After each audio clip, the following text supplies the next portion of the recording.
नमस्कार, सुप्रभात. अधिक महिना सुरू आहे आणि आपल्या सगळ्यांची पण आपल्या ग्रुपवर अधिक उपासना ही सुरू आहे. लेख, कविता, चित्र, रांगोळी अशा अनेक पद्धतीनं आपण सगळेजणच आपलं योगदान देतो आहोत. अ, आता ब्रह्मनिरूपणाची आपल्या अभ्यासवर्गाची सुरुवात स्वरदा देवधर आणि स्मिता देवधर करतायत. हॅलो.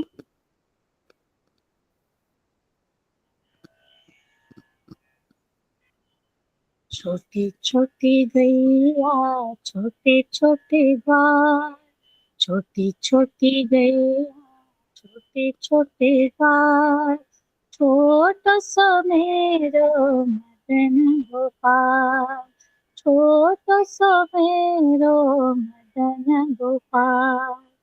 आगे आगे गैया पीछे पीछे गाय, आगे आगे गैया पीछे पीछे गाय, बीच में मेरो मदन गोपाल. छोटी छोटी गैया छोटे छोटे गाय, छोटस मेरो मदन गोपाल. काली काली गैया गोरे गोरे गाय, काली काली गैया गोरे गोरे गाय, श्याम वरण मेरो मदन गोपाल, श्याम वरण मेरो मदन गोपाल. छोटी छोटी गैया छोटे छोटे गाय, छोटो सो मेरो मदन गोपाल. घास खाए गैया दूध पीवे गाय, घास खाए गैया दूध पीवे गाय, माखन खायो मेरो मदन गोपाल, माखन खायो मेरो मदन गोपाल. छोटी छोटी गैया छोटे छोटे गाय, छोटो सो मेरो मदन गोपाल. छोटी छोटी लकुटी छोटे छोटे हाथ, छोटी छोटी लकुटी छोटे छोटे हाथ, बंसी बजावे मेरो मदन गोपाल, बंसी बजावे मेरो मदन गोपाल.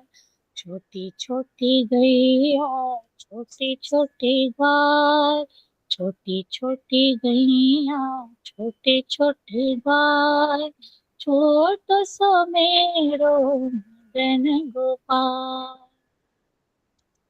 छोटी छोटी सखियां मधुबन बाग, छोटी छोटी सखियां मधुबन बाग, रास रचावे मेरो मदन गोपाल, रास रचावे मेरो मदन गोपाल. छोटी छोटी गैया छोटे छोटे गाय, छोटी छोटी गैया छोटे छोटे गाय, छोटो सो मेरो मदन गोपाल, छोटो सो मेरो मदन गोपाल, छोटो सो मेरो मदन गोपाल. गणेश शारदा चैव सद्गुरु सज्जनस्तथा, आराध्य दैवतं गुह्यं सर्वं मे रघुनन्दनः. गणेश शारदा सद्गुरु संत सज्जन कुळेश्वरू, सर्व हि माझा रघुवीरू, सद्गुरु रूपे श्रीराम. माझे आराध्य दैवत परम गुह्य गुह्यातीत, गुह्यपणाची मात नचले जेथे श्रीराम. ब्रह्मानंदं परम सुखदं केवल ज्ञानमूर्तिं, द्वंद्वातीतं गगनसदृशं तत्त्वमस्यादिलक्ष्यम्, एकं नित्यं विमलमचलं सर्वधी साक्षिभूतं, भावातीतं त्रिगुणरहितं सद्गुरुं तन्नमामि. गुरुर्ब्रह्मा गुरुर्विष्णु गुरुर्देवो महेश्वरः, गुरुरेकं परं ब्रह्म तस्मै श्री गुरवे नमः.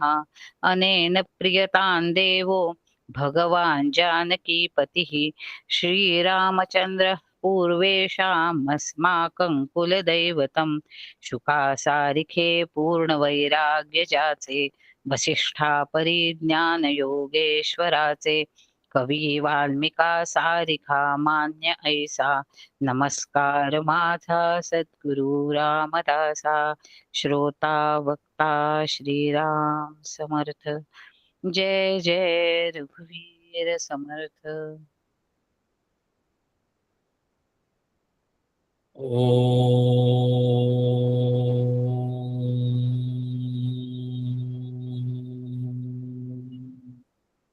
ओम सहनावतु सहनौ भुनक्तु सह वीर्यं कर्वावहै तेजस्विनावधीतमस्तु मा विद्विषावहै।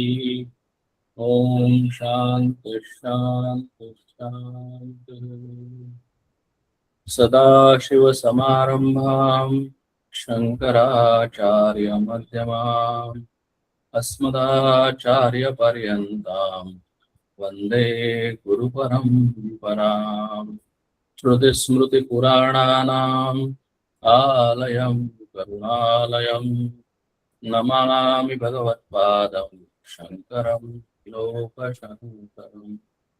शङ्करं शङ्कराचार्यं केशवं बादरायणं सूत्रभाष्यकृतौ वन्दे भगवन्तौ पुनः पुनः। ईश्वरो गुरुरात्मेति मूर्तिभेदविभागिनी व्योमवद्व्याप्तदेहाय दक्षिणामूर्तये नमः।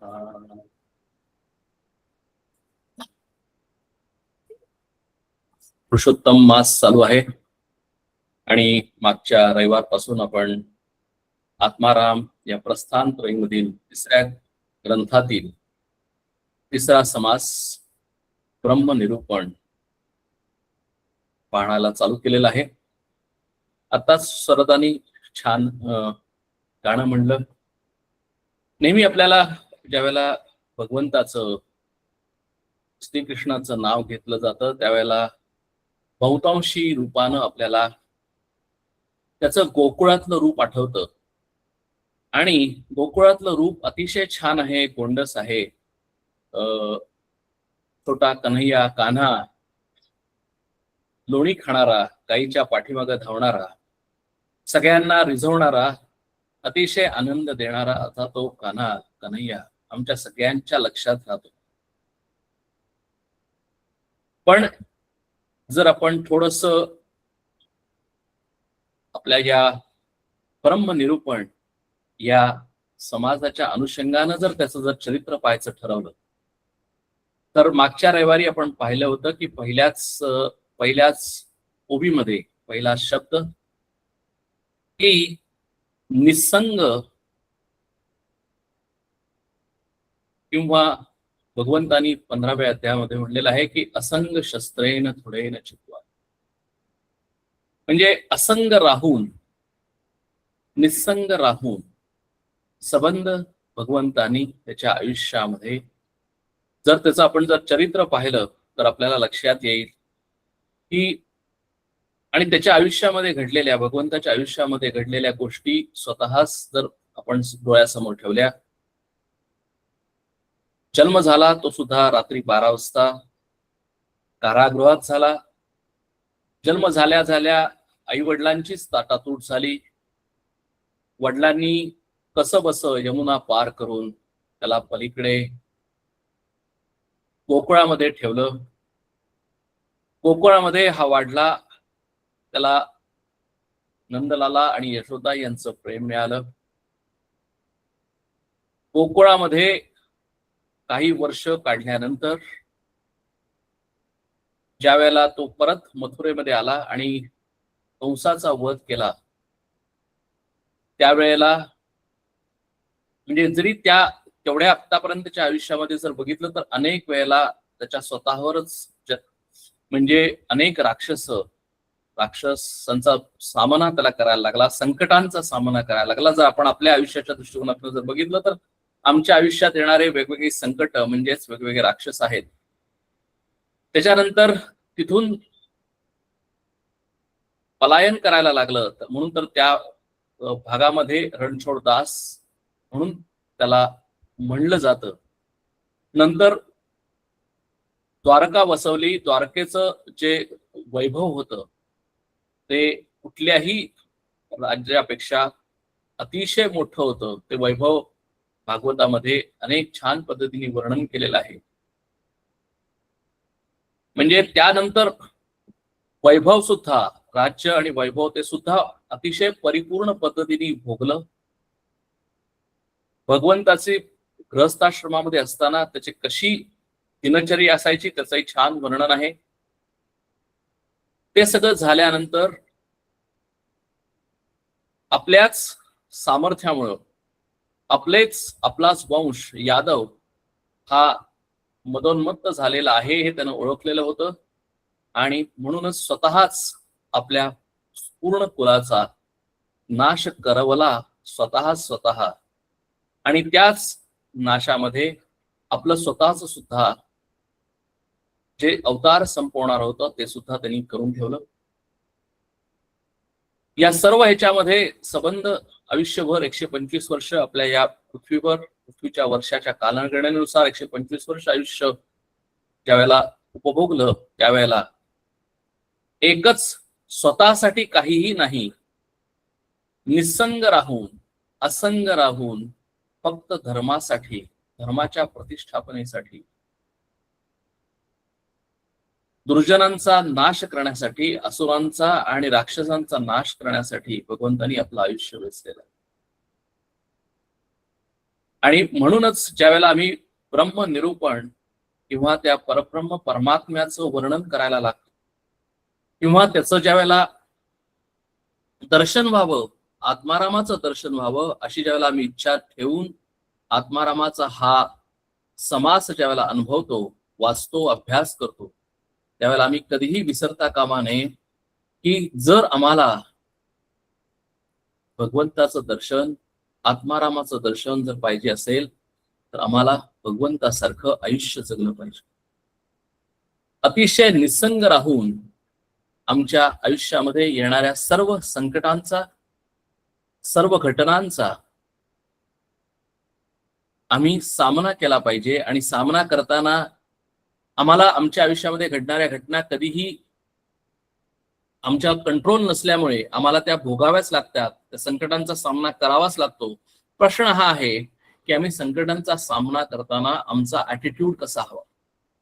रडत खडत सामना करणं, संकटांशी सामना करणं, रडत तक्रार करत जगणं म्हणजे भगवंताला अनुकरण करणं नव्हे, तर आगते स्वागतम कुर्यात या पद्धतीने जे जे काही आमच्या आयुष्यामध्ये येईल, जे जे काही घटना घडतील, जे जे काही संकट होतील, जे जे काही चांगलं वाईट घडेल ते कोणतीही तक्रार न करता, तक्रारीचा सूर न ठेवता अतिशय शांतपणानं आयुष्य जगणं म्हणजेच निसंगपणानं आयुष्य जगणं हेच भगवंतानी आम्हाला दिलेलं, आम्हाला सांगितलेलं, आम्हाला उपदेश केलेलं, गीतेचा उपदेश असेल किंवा रामायणामध्ये भगवंतानी स्वतः जगून दाखवलं असेल, त्या सर्वातून भगवंताच्या चरित्रातून आम्हाला हेच लक्षात येतं. आणि म्हणूनच ज्या वेळेला आम्ही त्या पद्धतीने आमचं स्वतःच सुद्धा आयुष्य ज्यावेळेला घडवतो त्याच वेळेला आम्हाला हे जे शब्द आहेत हे शब्द आम्हाला त्या शब्दांचा अर्थ कळायला लागतो, माया दूर व्हायला लागते आणि माया दूर झाल्यानंतर त्या परब्रह्म परमात्म्याचं स्वरूपाचं दर्शन व्हायला लागतं.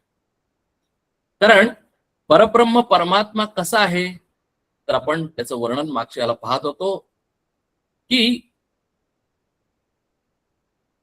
जे सकळाहून मृदू कोवळे, सकळाहून अत्यंत जवळे, जे सकळामध्ये परी निराळे अलिप्तपणे स्थिरा, जे हाले ना चाले, जे बोले ना डोले, अवघेची आपणची संचले, एकटे एकटलेची. कारण हे परब्रह्म कसं आहे जर आम्ही अतिशय काळजीपूर्वक पाहिलं तर आम्हाला असं लक्षात येईल की ते आमच्या अतिशय जवळ आहे आणि ते आमच्या अतिशय जवळ असूनही ते लांब आहे. आता आमच्या अतिशय जवळ आहे म्हणजे काय, तर माझं जिथं मन आहे, ज्या ठिकाणाहून मी विचार करतो, ज्या ठिकाणावरून माझी बुद्धी चालते, जिथे माझं स्वतःच स्फुरण होतं, अहम अहम अहम, त्या ठिकाणाच्या अतिशय जवळ तो आहे. कारण त्या अंतःकरणाला चालना देणारा, अंतःकरणाला चैतन्य देणारा, अंतःकरणाला जिवंत ठेवणारा तो आहे. आणि म्हणून तो त्या अंतःकरणाच्या अतिशय जवळ आहे, म्हणजेच माझ्या तो अतिशय जवळ आहे. याच्यामध्ये खरं तसं बघायला गेलं तर माझं अंतःकरण आणि तो याच्यामध्ये ऍब्सोल्युटली डिस्टन्स नाही, म्हणून तो अतिशय जवळ आहे. परंतु तो इतका जवळ असून सुद्धा आम्हाला तो खूप लांब आहे. याचं कारण असं आहे की आम्ही आमच्या मनामध्ये जे राग द्वेष मद मोह मत्सर हे विकार भरलेले आहेत, आम्हीच आमच्या मनामध्ये जी आसक्ती निर्माण केलेली आहे या विषयांबद्दल, या दृश्याबद्दल, या समाजामध्ये, या आयुष्यामध्ये, या जन्मामध्ये आम्ही जी, किंवा पूर्वी अनेक जन्मांमध्ये आम्ही जी आसक्ती, अटॅचमेंट विषयांबद्दल असेल, संपत्तीबद्दल असेल, माणसांबद्दल असेल, प्रसंगांबद्दल असेल, ही जी अटॅचमेंट जी आम्ही मिळवलेली आहे, तयार केलेली आहे, जोपर्यंत ती अटॅचमेंट आहे तोपर्यंत आमचं मन शुद्ध होऊ शकत नाही.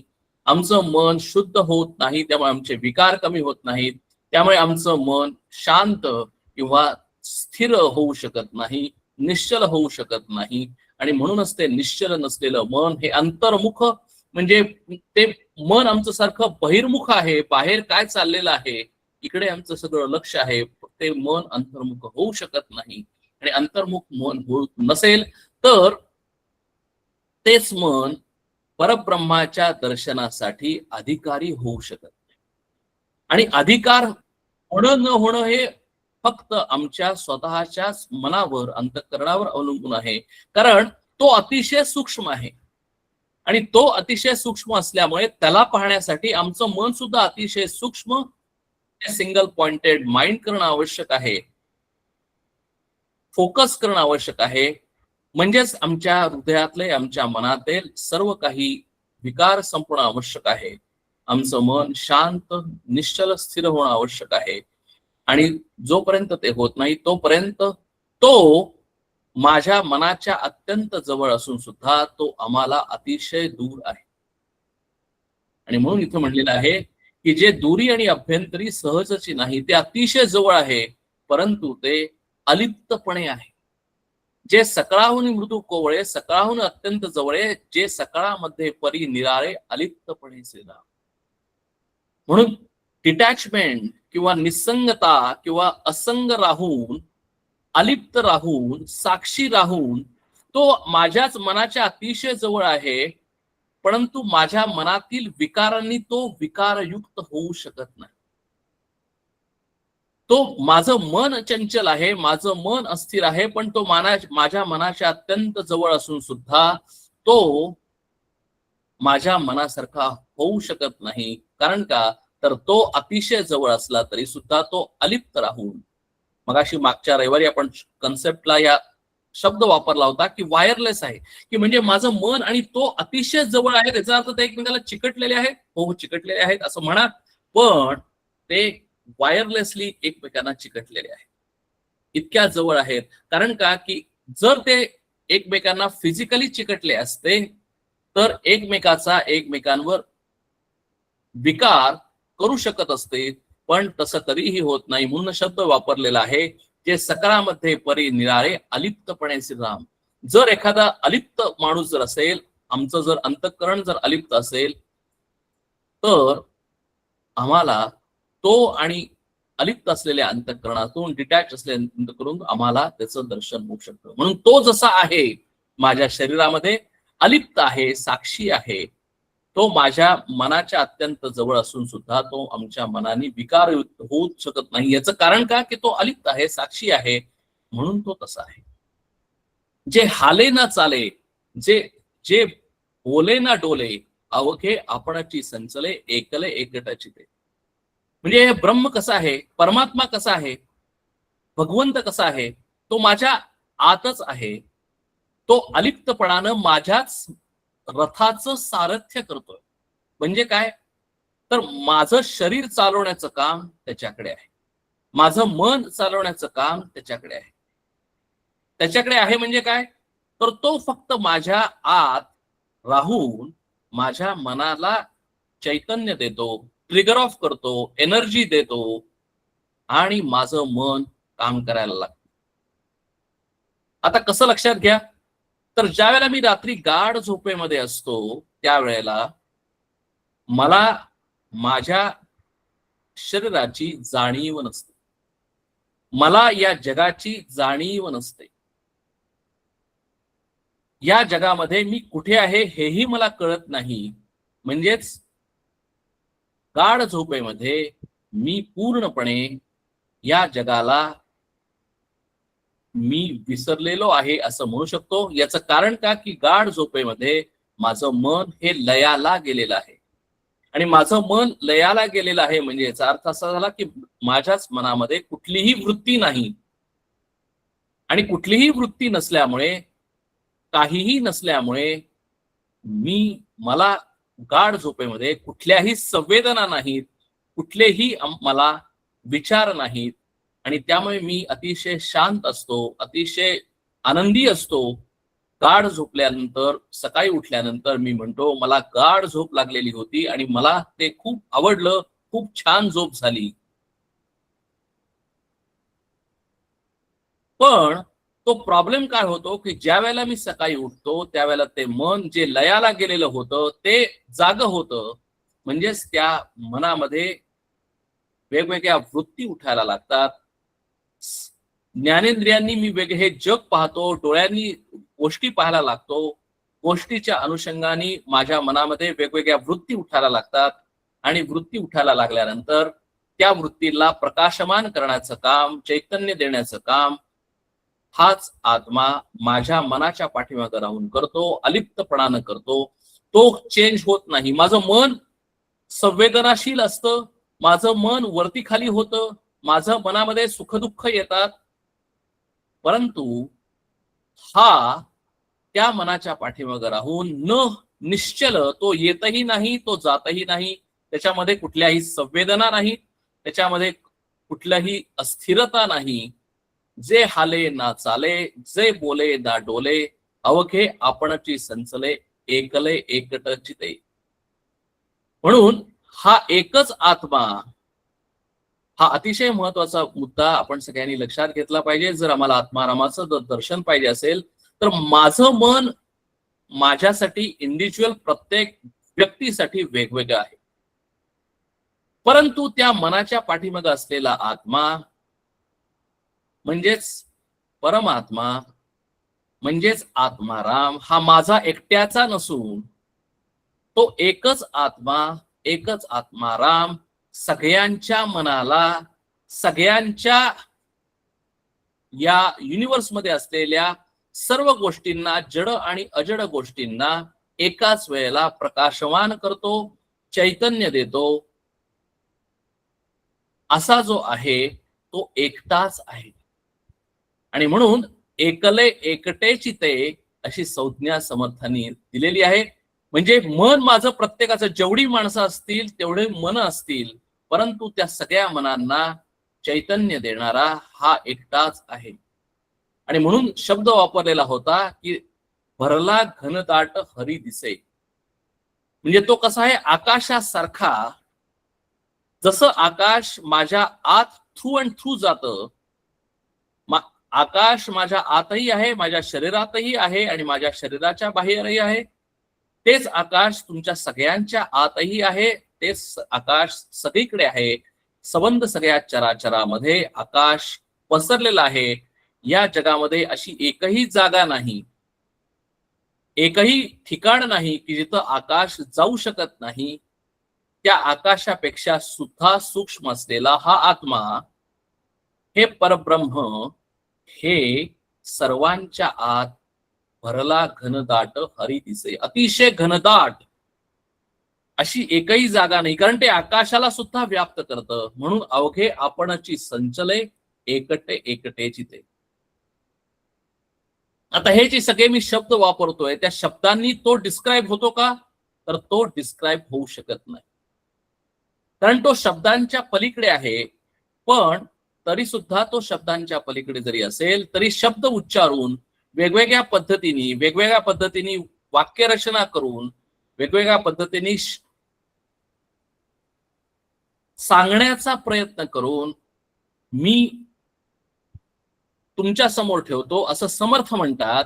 आणि जे ऐकल्यानंतर श्रवण केल्यानंतर प्रत्येकाला त्याचा अनुभव येतो की जो शब्दातीत आहे. आणि म्हणून प्रत्येकाचा अनुभव जरी वेगळा जरी असला तरी तो अनुभव एकच आहे. तो फक्त शब्दांनी सांगता येत नाही, शब्दांनी दाखवता येत नाही, शब्दांनी सांगून तुम्हाला तो घेता येत नाही. जे आकाश सबाह्य भरले, जे आकाश जेथे मुरले, आकाश मुरुनी उरले, एक जनसी आपण श्रीराम. जसं आकाश जसं सबाह्य भरलेलं आहे आणि आकाश भरल्यानंतर तरी सुद्धा ते मुरलेलं आहे, तसं तो परब्रह्म परमात्मा या सबंध चराचरामध्ये आतून बाहेरून काठोकाठ भरलेला आहे. जे जळे ना ढळे, अग्नीमध्ये न जळे, जे जळत्यामध्ये परी न कळे, उदकी पुढे ना श्रीराम. या संदर्भातला श्लोक सुद्धा गीतेमध्ये आलेला आहे की ज्याला अग्नीमध्ये जाळता येत नाही, जो पाण्यानं भिजत नाही, असा जो आहे तो परब्रह्म परमात्मा आहे. इथं म्हणतात की जे चळे ना ढळे, तो त्याच्यामध्ये त्याला अच्युत म्हटलेला आहे. अच्युत म्हणजे तो कधीही ढळत नाही, म्हणजे तो वरून खाली होत नाही, म्हणजेच त्याचं कधीही अधःपतन होत नाही. माणसाचं, आमच्या मनाचं अधःपतन होतं. आमच्या मनाचं अधःपतन झालेलं असतं, ते आम्ही चांगलं वागून आम्ही आमचा उद्धार करू शकतो. परंतु म्हणजे थोडक्यात काय, तर माझं मन खाली होतं, वर होतं, अधःपतन होतं, उद्धार होतो. परब्रह्म परमात्म्याचा उद्धार होत नाही. म्हणून आम्ही जे काही करतो ते भगवंतासाठी करत नाही, भगवंताला पाहिजे असतं म्हणून करत नाही, भगवंत मागतो म्हणून त्याला देत नाही. ते सगळं काही जे आम्ही साधना करतो ती फक्त आमच्यासाठी करतो. तो जसा आहे तसाच आहे. जे चळे ना ढळे, अग्नीमध्ये न जळे, तो अग्नीमध्ये जळत नाही. जे जळत्यामध्ये परी न कळे, तो वाऱ्यामध्ये जरी असला, जरी वारा वाहत असला तरी सुद्धा तो हलत नाही. वाऱ्यामुळं माझं शरीर हलतं, परंतु तो हलू शकत नाही, कारण का तो वाऱ्यापेक्षा सुद्धा सूक्ष्म आहे, हे लक्षात ठेवायचं. तो पाण्यामध्ये घातल्यानंतर तो भिजत नाही, म्हणजे काय, तर माझं शरीर भिजेल पण माझं मन भिजेल का हो? मी ज्या वेळेला जर माझ्या शरीरातच असेल आणि मी आंघोळीला गेलो आणि माझं शरीर भिजलं, माझं मन भिजतं का? माझं मन भिजत नाही, कारण माझं मन माझ्या शरीरामध्ये आहे, पण ते अतिशय सूक्ष्म असल्यामुळे ते पाण्याने भिजू शकत नाही. पण माझा आत्माराम हा त्या मनापेक्षा जास्त सूक्ष्म असल्यामुळे नक्कीच तो पाण्यामध्ये अंघोळ करताना भिजणार नाही. उदकी पुढे ना श्रीराम. असा तो असल्यामुळे जास्त कोणीच नेई ना, चोरू जाता चोरवे ना, कल्पांती ही वेचे ना, अणुमात्र जे श्रीराम. तेव्हा तो अतिशय सूक्ष्म असल्यामुळे त्याला कोण घेऊन जाणार? कोणी त्याला पाहूच शकत नाही. त्यामुळे कोणही चोर त्याला चोरी करून घेऊन जाऊ शकत नाही. आणि घेऊन जाणार कुठे? कारण तो सगळीकडेच असल्यामुळे आम्ही आकाश, जसं आम्ही आता समजा असं जर विचार केला तर आम्ही आकाशामध्ये वावरतो आहे. म्हणजेच जर आम्ही आकाशाच्या बाहेर जायचं ठरवलं तरी सुद्धा अवघड आहे. तसं आम्ही जे काही आहे, आकाश सुद्धा त्याच्यामध्ये व्याप्त आहे आणि त्यामुळे आम्ही त्याच्या बाहेर जाऊ शकत नाही. त्यामुळे चोर तर चोरी करणं शक्य नाही, आम्ही त्याला घेऊनही जाऊ शकत नाही. कल्पांती ही वेचे ना, अणुमात्र जे श्रीराम. जरी कल्प आला, कल्प म्हणजे काय, तर युगांत आला, म्हणजे आपल्या सगळ्यांना माहिती आहे की 4 युग आहेत आणि 4 युग झाल्यानंतर परत त्यांचं चक्र चालू राहतं आणि नंतर युगाचा अंत म्हणजे थोडक्यात युगांत झाला किंवा कल्पांत झाल्यानंतर सर्व काही जे काही आम्हाला दिसतं, दृश्य, युनिव्हर्स, हे सगळं लयाला जातं. म्हणजे रात्री गाढ झोपल्यानंतर जसं सर्व दृश्य, सर्व विश्व माझ्यासाठी लयाला गेलेलं आहे, तसंच जर ते फिजिकली सर्व लयाला जरी गेलं, इथं या युनिव्हर्समध्ये काहीही नाही अशी अवस्था आली तरी सुद्धा जे आहे तसंच राहतं, ज्याच्यातूनच या सर्व युनिव्हर्सची उत्पत्ती स्थिती आणि लय होतं, म्हणजे त्याच्यातूनच उत्पत्ती होते, त्याच्यामध्येच ते लय पावतं, त्याच्यामध्येच ते स्थितीला आहे, असं जे अणुमात्र आहे ते तो परब्रह्म परमात्मा आहे. जे ज्ञानचक्षुने लक्षिले नव जाय, जेथे आकारू भस्मोनी जाय, सांगितले ते साकार होय, म्हणून सांगणे न घडे श्रीराम. म्हणजे आम्ही म्हणतो की त्याला ज्ञानचक्षुनी पहावं, पण इथं समर्थ म्हणतात की अहो ते ज्ञानचक्षुंनी सुद्धा पाहता येत नाही, कारण ज्ञानचक्षुंनी पाहणं म्हणजे काहीतरी क्रिया आहे, तिथे कुठलीही क्रिया नाही. कारण का की ते मायेच्या पलीकडे आहे, मनाच्या पलीकडे आहे, तिन्ही गुणांच्या पलीकडे आहे.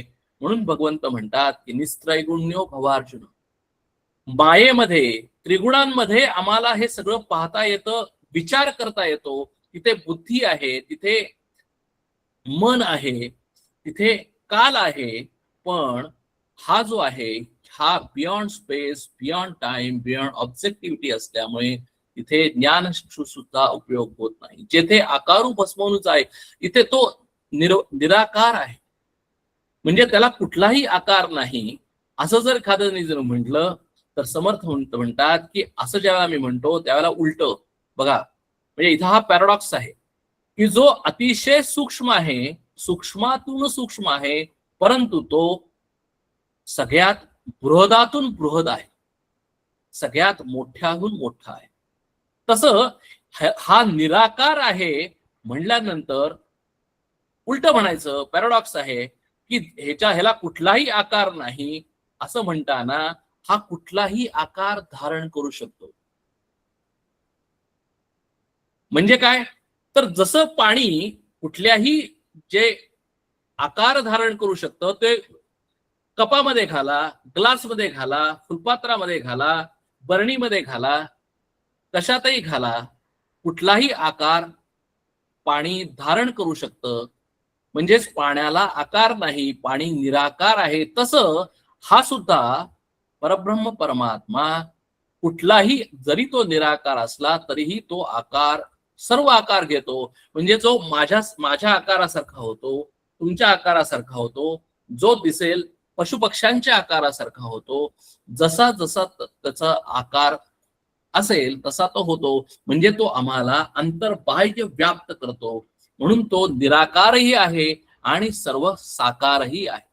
म्हणून तुझं सगुण म्हणो की निर्गुण रे, तो निर्गुण आहे पण तो सर्व सगुणामध्ये सुद्धा आहे.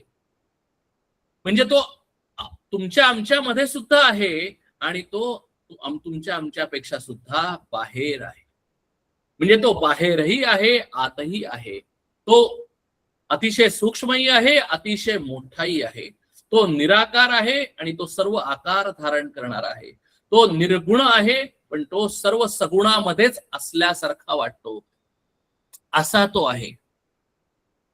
जरी ऐसे जरी न बोलावे तरी म्या काय करावे, न बोलता कळावे तुझं ऐसे श्रीराम. म्हणून समर्थ म्हणतात की मी अशा पद्धतीने कितीही जरी बोललो तरी सुद्धा त्याचं वर्णन करता येणार नाही, त्याचं ऍक्च्युअली लक्षण मला सांगता येणार नाही, तो कसा आहे हे मला सांगता येणार नाही.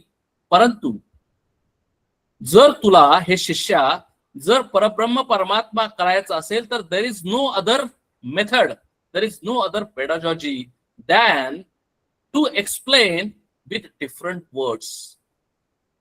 म्हणून ही एकदा पेडागॉजी म्हणजे शिकवण्याची पद्धत जर आम्ही लक्षात घेतली की जो वक्ता आहे तो ज्या वेळेला वर्णन करतो परब्रह्म परमात्म्याचं, तो बोलत जातो, तो अनेक दृष्टांत घेतो, तो अनेक लक्षणं सांगतो, तो वेगवेगळ्या पद्धतीने त्याला लिमिटेड करण्याचा प्रयत्न करतो. परंतु तो लिमिटेड नाही, अनलिमिटेड आहे. जो आकार निराकार असलेला आहे त्याला आकार धारण करण्यासाठी प्रवृत्त करतो. जो निर्गुण आहे त्याला गुणांचा आधार देऊन सांगण्याचा प्रयत्न करतो. जसं म्हणजे आता मी चरित्र सांगितलं, ते चरित्र आहे श्रीकृष्णाचं, पण तो श्रीकृष्णाचा तो सगुण साकार असलेल्या अवतारातलं चरित्र आहे, पण तो चरित्राने त्याला आम्ही बांधून ठेवू शकत नाही. तो त्या चरित्रापेक्षा मोठा आहे. म्हणून मग त्याला समजून घ्यायचं आहे आणि त्याचं जर आम्हाला दर्शन पाहिजे असेल तर त्याच्या दर्शनाची मेथड काय? मेथड एवढी एकच की त्याचं लक्षणं सांगत जाणं आणि सांगता सांगता जरी तो त्या शब्दांनी डिस्क्राईब होत नसला तरी सुद्धा प्रत्येक श्रोत्याच्या मनामध्ये त्याचा अनुभव येतो. जो शब्दातीत आहे तो त्याचं वर्णन शब्दांनीच करायला लागतं आणि शब्दांनी जरी वर्णन केलं तरी त्याचं वर्णन पुरेपूर होत नाही, परंतु प्रत्येक श्रोत्याच्या मनामध्ये ज्याचं वर्णन जे शब्दांनी केलेलं आहे ते वर्णन न करता करता ऐकता ऐकता शब्दांच्या पलीकडे जाऊन त्या प्रत्येक श्रोत्याला ते समजतं, ते कळतं, त्याचं ज्ञान होतं. हीच त्या परब्रह्म परमात्म्याला समजून घेण्याची, जाणून घेण्याची, दर्शन घेण्याची प्रक्रिया आहे, दुसरी प्रक्रिया नाही. म्हणून इथं समर्थ म्हणतात ऐसे जरी न बोलावे तरी म्या काय करावे, न बोलता कळावे तुझं कैसे श्रीराम. अरे बोलणे तितुके व्यर्थ जाते, परी बोलता बोलता अनुभवा येते, अनुभव सांडिता ते आपणची होई जे श्रीराम. अतिशय काळजीपूर्वक ऐका की अरे बोलणे तितुके व्यर्थ जाते, किती जे बोलतोय त्यानं तो परब्रह्म परमात्मा लिमिटेड होऊ शकत नाही, सांगता येत नाही, बोलता येत नाही, म्हणजे सगळं जे काही बोलणं आहे ते व्यर्थच गेलं. पण आपल्या सगळ्यांना माहिती आहे की मी जे त्रिपुटीतलं आहे, उद्या मी जर सांगितलं की अरे हे लाल गुलाबाचं फूल पहा, तुमच्या डोळ्यासमोर लाल गुलाबाचं फूल आल्यानंतर प्रत्येकाला ऍब्सोल्युटली कळतं की अरे हे लाल गुलाबाचं फूल आहे, हे कलमी आहे, इत्यादी इत्यादी इत्यादी. मी त्याचं वर्णन करू शकतो, ते तुम्ही डोळ्यांनी पाहू शकता, पण इथे परब्रह्म परमात्मा हा ज्ञानेंद्रियांनी पाहता येत नाही, शब्दांनी सांगता येत नाही, पण तरी सुद्धा तो आम्हाला अनुभवायचा आहे, तरी सुद्धा तो आम्हाला कळायला पाहिजे, तरी सुद्धा तो आम्हाला समजला पाहिजे. म्हणून इथं पद्धत अशी आहे की म्हणून मगाशी जे म्हटलं की असंग शस्त्रेन दृढेन चित्वा, म्हणूनच मगाशी म्हटलं की अरे जोपर्यंत आमचं मन शुद्ध होत नाही, जोपर्यंत आमचं मन अंतर्मुख होत नाही, जोपर्यंत माझं मनातले विकार जात नाही, जोपर्यंत माझं मन सिंगल पॉइंटेड माइंड होत नाही, जोपर्यंत माझं मन अंतर्मुख होत नाही, तोपर्यंत तो मला अनुभवालाच येत नाही.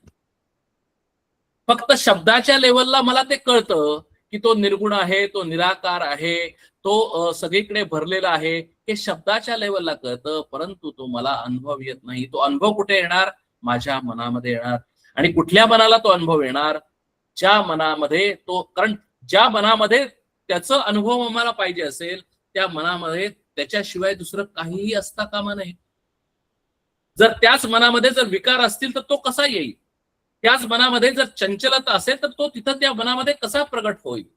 ज्या मनामध्ये विषयांचं चिंतन चालू असतं त्या विषयांच्या चिंतन असताना तो त्या मनामध्ये कसा येऊ शकेल?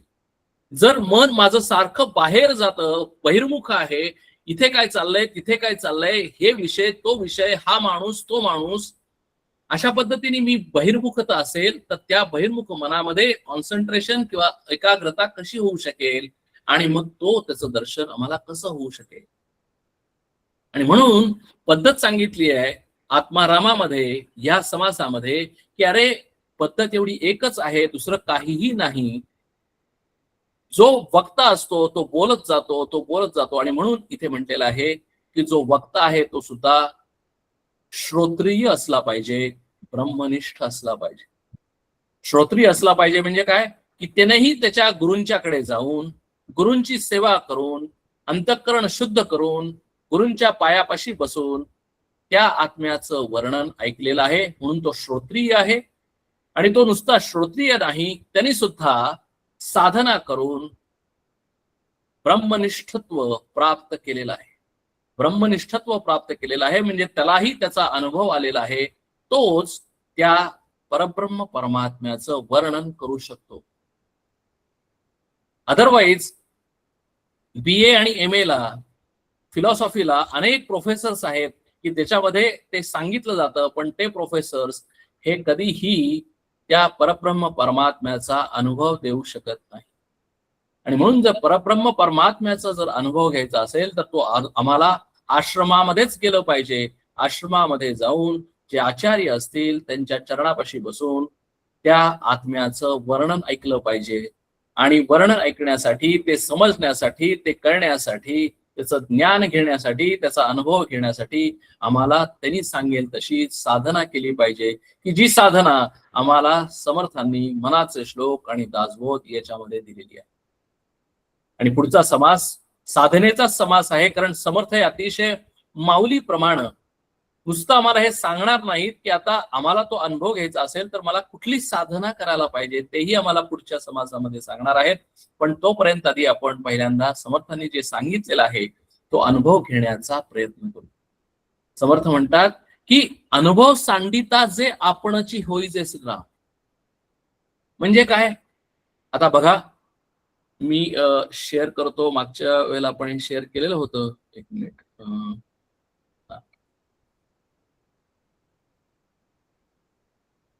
आपण मागच्या वेळेला ही प्रेझेंटेशन पाहत होतो.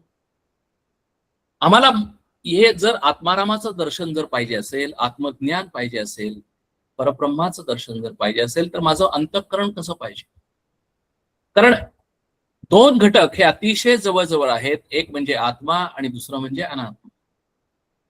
आत्मा म्हणजे ब्रह्म आणि अनात्मा म्हणजे माझं स्वतःचं अंतःकरण.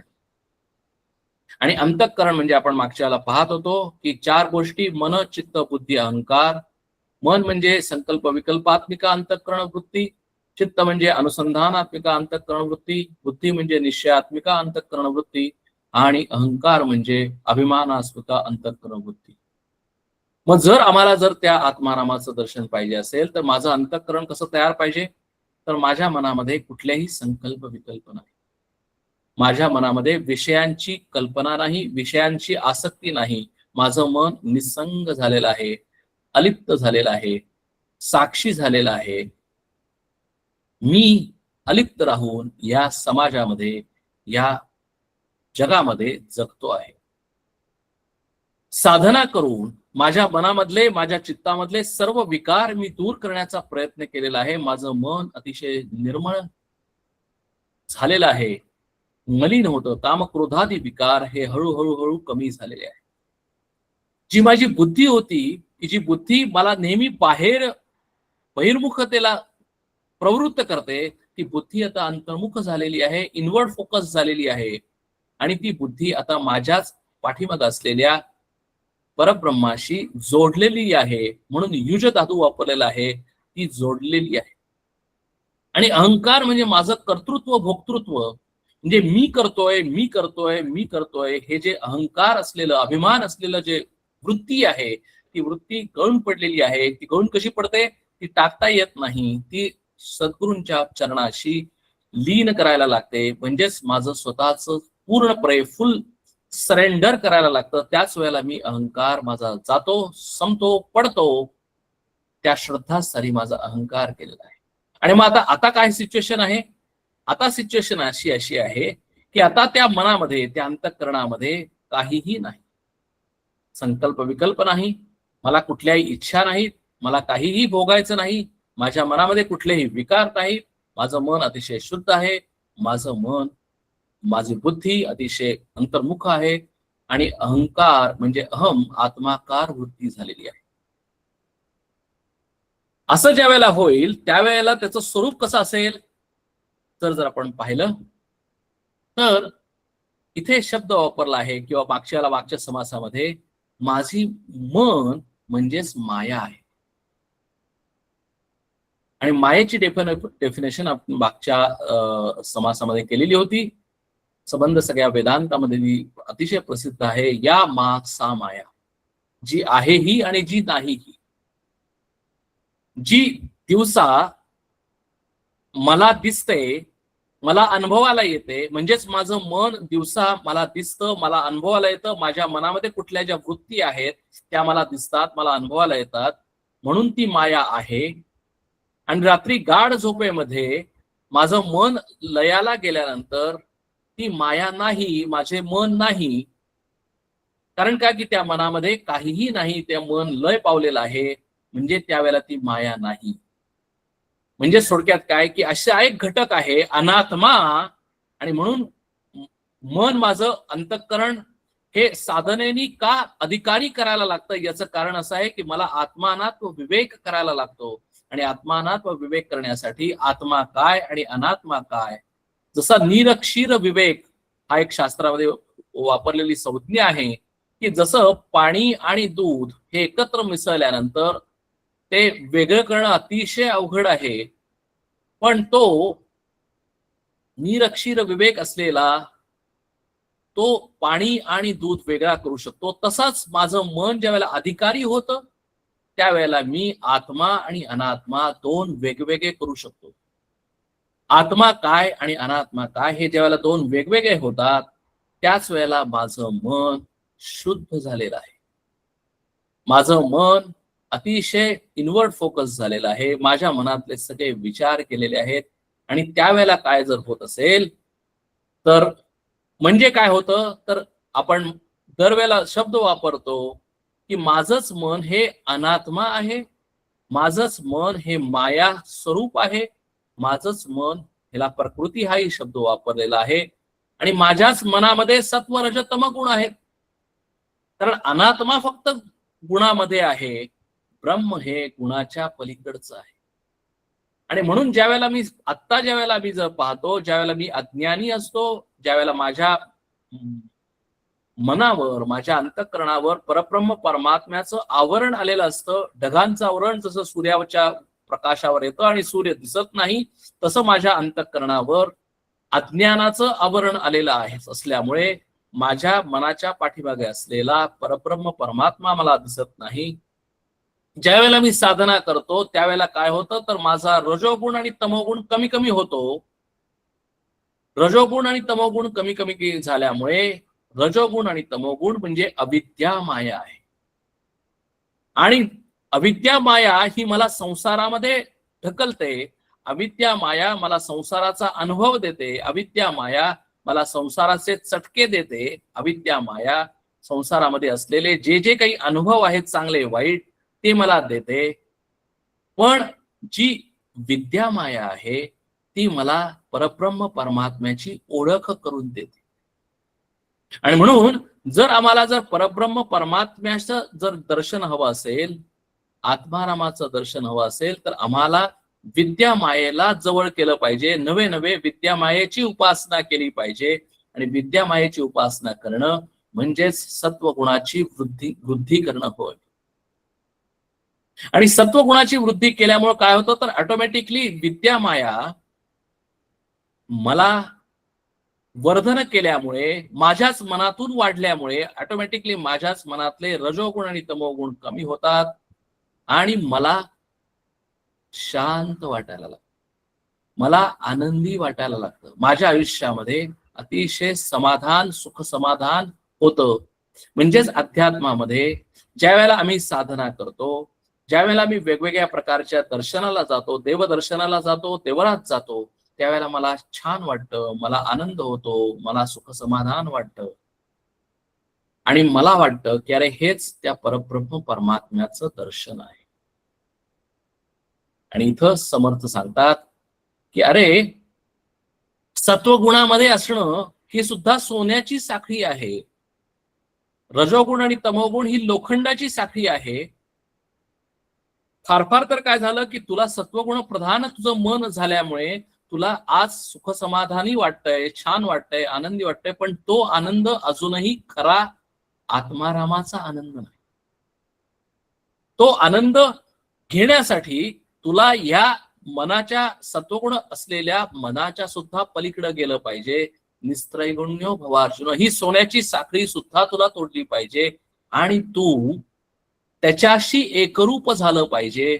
म्हणजे काय झालं पाहिजे तर तू आत्मस्वरूप झालं पाहिजे. आत्मस्वरूपाशी म्हणजे जसं तू गाढ झोपेमध्ये तू ते मन लयाला गेलेलं आहे, तसं हे मन आता जागेपणी उन्मन झालं पाहिजे. इथं मन लयाला जाण्याची प्रोसेस नाही, पण ते मन उन्मन झालं पाहिजे. आणि ते उन्मन झालेलं मन हे या सत्व गुणाच्या पलीकडे गेल्यामुळे ते त्या परब्रह्म परमात्म्याशी एकरूप होतं आणि एकरूप झाल्यानंतर अत्यंत दुःख निवृत्ती निरतिशय आनंदस्य प्राप्ती हा अनुभव साधकाला येतो. आणि म्हणूनच इथं म्हटलेलं आहे की आता पहा शब्द वापरतो इथे, हा शब्द इथे समर्थांनी वापरलेला आहे की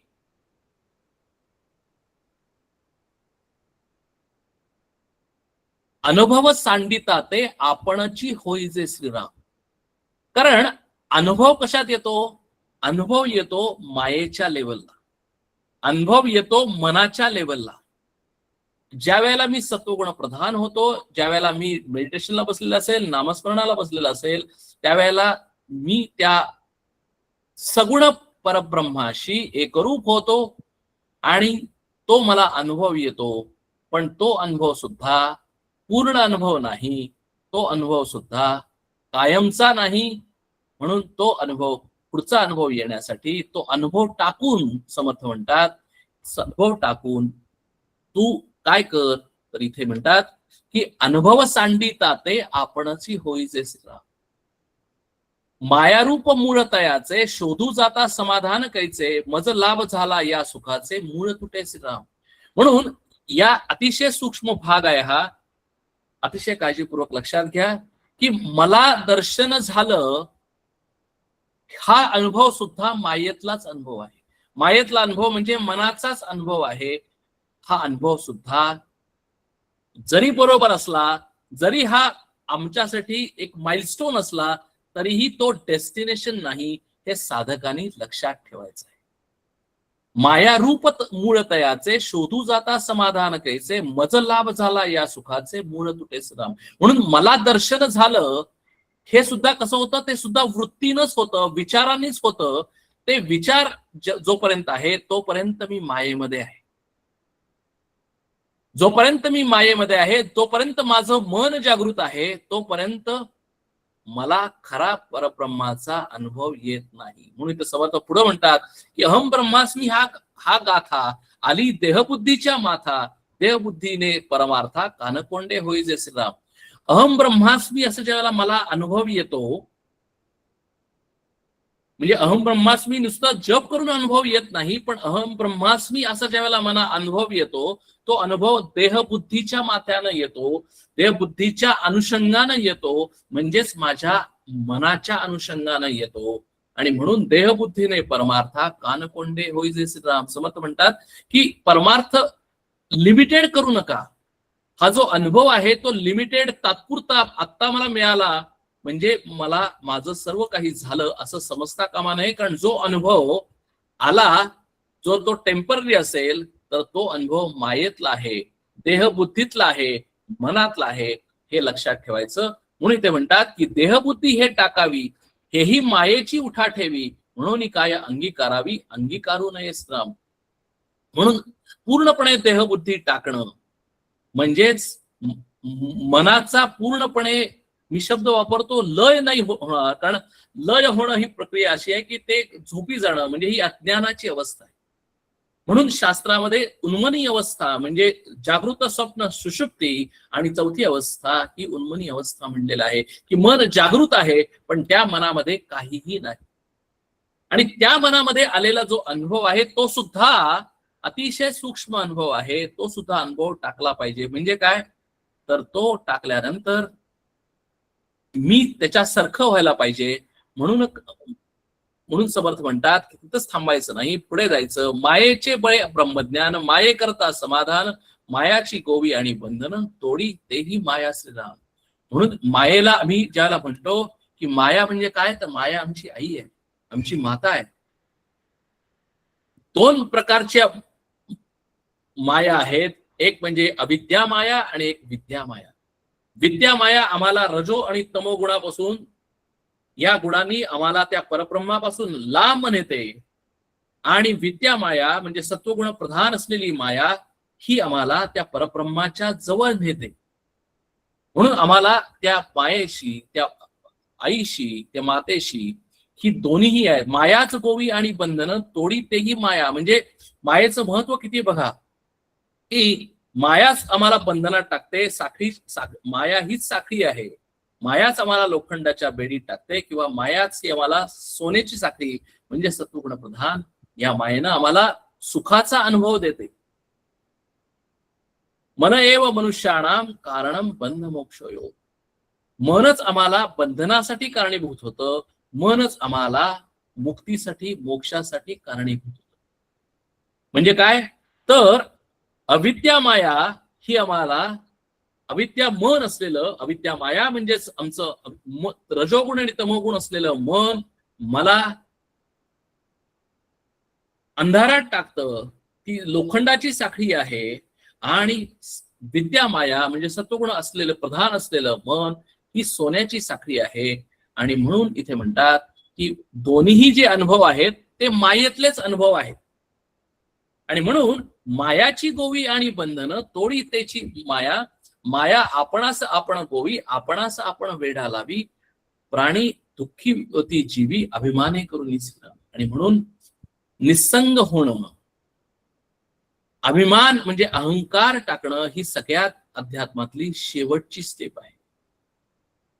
म्हणजे मी साधना करतो, मी साधना करून मी इथपर्यंत पोहोचलेलो आहे, मी साधना करून माझं मन आता सत्वगुण प्रधान झालेलं आहे, हा अभिमान आहे, हा सात्विक अहंकार आहे. मी आता परब्रह्म परमात्म्याच्या जवळ चाललेलो आहे आणि आता थोड्याच दिवसात मी साधना केल्यामुळे मी आता सत्वगुण प्रधान झालेलो आहे, मला आनंद, समाधान, सुख, समाधान, शांती सर्व काही मिळालेलं आहे. हा सात्विक अहंकार आहे. म्हणून आम्हाला जर सगळ्यात काही करायचं असेल तर अहंकार टाकणं म्हणजेच निसंग राहून, अलिप्त राहून, कुठलाही अभिमान न करता बरोबर तिथे त्या शेवटच्या अनुभवापर्यंत, परब्रह्म परमात्म्या दर्शनापर्यंत, आत्मारामाच्या दर्शनापर्यंत जायचं आहे. आणि त्यासाठी समर्थ आम्हाला एक इथे दृष्टांत सांगताय. कारण सगळ्यात शेवटचा साधनेतला जो काही भाग आहे, मनातला भाग, तो म्हणजे अभिमान आहे, सात्विक अहंकार आहे. आणि तो अहंकार प्रत्येकाच्या मनामध्ये हा अहंकार आहे, म्हणूनच आम्ही जिवंत आहोत. प्रत्येकाच्या मनामध्ये अहंकार आहे म्हणून आम्ही सेपरेट आहोत. प्रत्येकाच्या मनामध्ये अहंकार आहे म्हणून मी एकापासून दुसऱ्यापासून वेगळा आहे, मी श्रेष्ठ आहे, मी कनिष्ठ आहे, मी हुशार आहे, मी ध आहे, मला हे जमत नाही, मला हे परमार्थ अवघड वाटतं, मला हे अध्यात्म कळत नाही, अध्यात्म फारच किचकट आहे, मी अतिशय लहान आहे. हे जे सगळे जे शब्द आहेत, शब्द वाक्य प्रचार आहेत, हे अभिमानातूनच म्हणजेच अहंकारातूनच आलेले आहे. कारण मी स्वतःला कोणतरी वेगळा समजतो.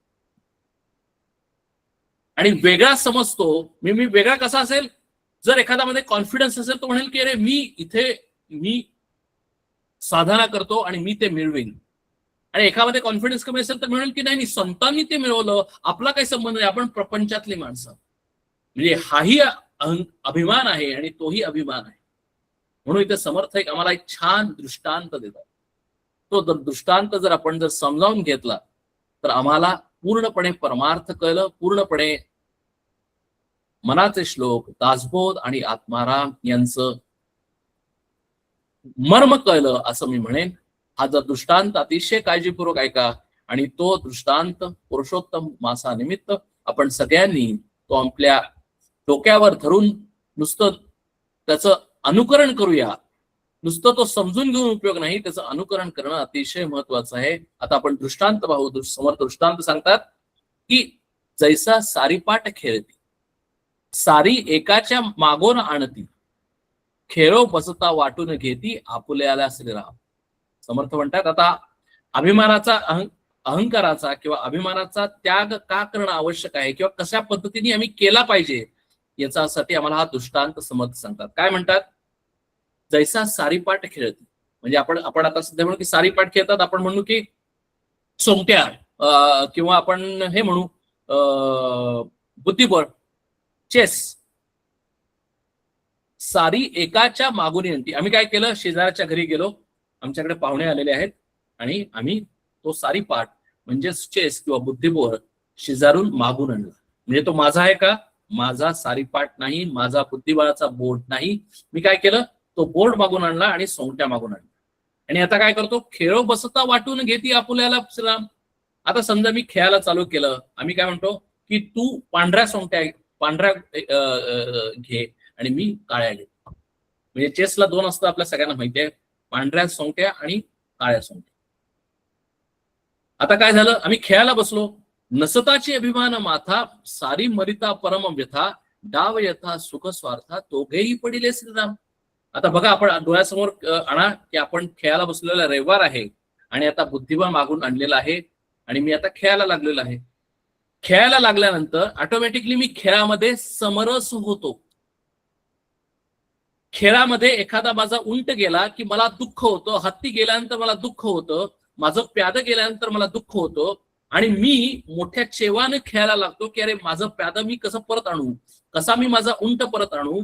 कारण का की न कळत त्या खेळामध्ये समरस झाल्यामुळे, त्या खेळामध्ये अटॅच झाल्यामुळे, त्या खेळामध्ये मी आनंदी होतो, दुःखी होतो. कारण का की त्या खेळामध्ये जिंकायलाच पाहिजे या पद्धतीने मी खेळायला लागतो. हा माझा अहंकार आहे. बघा, माझा उंट गेला नाही पाहिजे, माझा हत्ती गेला नाही पाहिजे, मी माझं सगळं व्यवस्थित राहिलं पाहिजे आणि मी हा खेळ जिंकलाच पाहिजे, हा माझ्यामध्ये अहंकार आहे. जरी हा खेळ आहे मला माहिती असलं तरी सुद्धा, जरी हा चेसबोर्ड माझा नाही हे मला माहिती असलं तरी सुद्धा, डाव येता सुख स्वार्था, दोघेही पडिले श्रीराम. फास फास दे म्हणती, एक ते चिरडी येती, क्रोधे पेटिल्या घेती, जीव एकमेकांचा श्रीराम. समर्थ म्हणतात की बघा, विचार करा की चिडाचिडी होते, तू असं का खेळलास, तू चुकीचा खेळलास, तू बरोबर खेळला नाहीस, ते फास तू व्यवस्थित टाकला नाही, त्या सोंगट्या व्यवस्थित टाकल्या नाहीस, असं सगळं चिडाचिडी होती. राग येतो, एकमेकांचा जीव घेण्यात, काही काही वेळेला क्रोधाने आम्ही ते सगळं सोंगट्या फेकून देतो, डाव उधळून लावतो. हा खेळ आहे साधा हे माहिती असून सुद्धा. तसंच इथं समर्थ म्हणतात की अरे तैशा कन्यापुत्र नारी, वाटून घेतल्या सारी, अभिमान वाहता शिरी, देहपांग प्रपंचाचा श्रीराम. समर्थ अतिशय काळजीपूर्वक आता तो दृष्टांत आहे, हा इथं सिद्धांत म्हणतात. आम्ही जन्म घेतला, मला हे शरीर मिळालं, मला कोणीतरी आई वडील मिळाले, मला कोणीतरी मुलंबाळ झाली, मला माझी पत्नी आहे, मला नातेवाईक आहेत. समर्थ म्हणतात की अरे हा खेळ आहे, जसा सारीपाट आहे, जसा बुद्धिबळ आहे, तसा हा तू खेळ खेळतोयस. तुला वाटतंय की हे तुझे आई वडील आहेत, तुला वाटतंय की हे तुझे सगळे नातेवाईक आहेत, तुला वाटतंय की तुझी संपत्ती आहे, तुला वाटतंय की हे तुझं घर आहे, हे कार आहे. अरे राजा, तू येतानाही काही घेऊन आलेला नव्हतास आणि जातानाही तू घेऊन जाणार नाहीस. तू कुठल्या बेसिसवर म्हणतोयस हे सगळं माझं आहे. जसं तू चेसबोर्ड शेजारून विकत आणलास, शेजारून मागून घेतलास, तसं या शरीरामध्ये असताना काही काळ हे सगळेजण तुझ्या भोवती आलेले आहेत. संपत्ती तुला मिळालेली आहे किंवा तू संपत्ती मिळवलेली आहेस तुझ्या श्रमाने, नोकरी करून असेल, बिझनेस करून असेल. तुझ्या वाट्याला ती चांगली कार तू विकत घेतलेली आहेस, ती तू उपभोगत असेल, काहीही प्रॉब्लेम नाही. प्रॉब्लेम काय आहे की ते पुत्र, ते कन्या, ते आई वडील, ते नातेवाईक तू आसक्त होऊन माझे माझे माझे म्हणायला लागलेला आहेस. संपत्ती माझी माझी म्हणायला लागलेला आहेस, हे घर माझं म्हणायला लागलेलं आहेस, हे शरीर माझं म्हणायला लागलेलं आहेस, सर्व काही माझं माझं म्हणायला लागलेलं आहेस. आणि त्यातून माझं म्हणायला लागलेलं आहेस म्हणजे काय की ऍक्च्युली त्याच्यामध्ये तू आसक्त व्हायला, कारण नुसतं माझं म्हणत नाहीस तू, कारण जसं माझं म्हणतोस तसं ते त्याच्याबद्दल आसक्त होतोस, अटॅच राहतोस. अटॅच झाल्यानंतर अभिमान येतो, अभिमान आल्यामुळं ते गेल्यानंतर दुःख होतं. समर्थ म्हणतात की अरे तू जर घरामध्ये, रेंटल घरामध्ये राहतोयस, तसं तू राहिलास या शरीररूपी घरामध्ये, शरीररूपी घरामध्ये तू रेंटल आहेस या पद्धतीने जर राहिलास, म्हणजे थोडक्यात काय की मनामध्ये जर अभिमान तुझा जर काढून टाकलास की अरे मी काही वर्ष या शरीरामध्ये आलेलो आहे, मला काहीतरी रोल दिलेला आहे, कुणी दिलेला आहे, भगवंतानी दिलेला आहे, तो मालक आहे, तो माझा स्वामी आहे, तो आत्माराम आहे, त्यानं मला रोल दिलेला आहे की तू कुणाचा तरी मुलगा होशील, त्यानं मला रोल दिलेला आहे की तू कुणाचा तरी वडील होशील, त्यानं मला रोल दिलेला आहे की तू या समाजामध्ये काहीतरी घटक म्हणून आलेला आहेस, तू काहीतरी टीचर होशील, तू बिझनेसमॅन होशील, तू सीईओ होशील. हे फक्त रोल आहेत. त्या रोलच्या अनुषंगानुसार तू काम करत गेल्यानंतर तुला काहीतरी त्याचा फायदा होईल, तुझ्याकडे संपत्ती येईल, तू कार घेशील, ती कार BMW असेल किंवा कुठली असेल, टेस्ला असेल, काही असेल. तुझं घर 1 BHK असेल, 2 BHK असेल, व्हिला असेल, काही असेल. प्रॉब्लेम याच्यातला कुठलाही नाही. प्रॉब्लेम हा गेम आहे, हा खेळ आहे. तो याच पद्धतीने जर आम्ही खेळला तर मी कशामध्येही अटॅच होणार नाही. निसंग पद्धतीने मी खेळ खेळेन. हार जीत नाही, कुणाशीही अटॅच नाही. काहीही झालं, चांगलं वाईट झालं तरी सुद्धा समाधान आहे. कारण का की मी चांगलं खेळलेलो आहे. आम्हाला प्रॉब्लेम कशामुळे येतोय? अभिमान वाहती श्री देहपांग प्रपंचाचा श्रम. आमचा प्रॉब्लेम फक्त एकच आहे की मी इथे येतो आणि या शरीराचा अभिमान ठेवतो आणि म्हणतो की माझं शरीर आहे. माझं शरीर आहे म्हणल्यानंतर मी म्हणतो की या शरीराला कुठले रोग होता कामा नये. हे शरीर चांगलंच असलं पाहिजे. या शरीरानं चांगलं खाल्लं पाहिजे, प्रोटीन्स खाल्ले पाहिजेत, शरीरानं व्यायाम केला पाहिजे, सगळं केलं पाहिजे. म्हणजे थोडक्यात काय प्रॉब्लेम काय? हे सगळं करण्याबद्दल प्रॉब्लेम नाहीये, हे करायचंच आहे, पण माझं शरीर आहे हा प्रॉब्लेम आहे. आणि माझं शरीर आहे असं ज्या वेळेला म्हणतो ही माया आहे. आता कळलं असेल, माया माया अतिशय घाबरणारा शब्द आहे, पण माया म्हणजेच माझं मन आहे आणि माझ्या मनामध्ये येणाऱ्या ज्या सगळ्या वृत्ती किंवा विचार आहेत हेच माझा प्रॉब्लेम आहे. मनामध्ये असलेला अभिमान हा मला प्रॉब्लेम आहे. माझ्या सगळ्या गोष्टीमध्ये असलेलं माझं आसक्त होणं हा प्रॉब्लेम आहे. आणि म्हणून हा विचार समर्थांनी ब्रह्मनिरूपण या समासामध्ये दिलेला आहे की ज्या या आत्माराम ग्रंथामध्ये आम्हाला त्या आत्मारामाचं दर्शन जर पाहिजे असेल तर समर्थांनी एकच सांगितलेलं आहे की जर तुला आत्मारामाचं दर्शन खरोखर जर पाहिजे असेल, सगळ्यांना आम्हाला दर्शन पाहिजे आहे, पण जर पाहिजे असेल तर मी त्याच्यासाठी साधना करून काय जर केलं पाहिजे असेल तर मीच माझा अहंकार कमी कमी कमी कमी केला पाहिजे. आणि करायचा म्हणजे कमी करायचा म्हणजे अहंकार कमी करताच येत नाही. म्हणून कसा करायला पाहिजे? मी माझ्या समर्थांच्या समोर, प्रभू श्रीरामासमोर नतमस्तक झालं पाहिजे. ज्या वेळेला मी नतमस्तक होतो, ज्या वेळेला मी सरेंडर होतो, ज्या वेळेला माझं सर्वस्व मी देतो, त्याच वेळेला माझा अहंकार त्यांच्या पायाशी जमा होतो. आणि मग त्यांच्या पायाशी अहंकार जमा झाल्यानंतर मग माझं काय आहे? आता माझं काहीच नाहीये.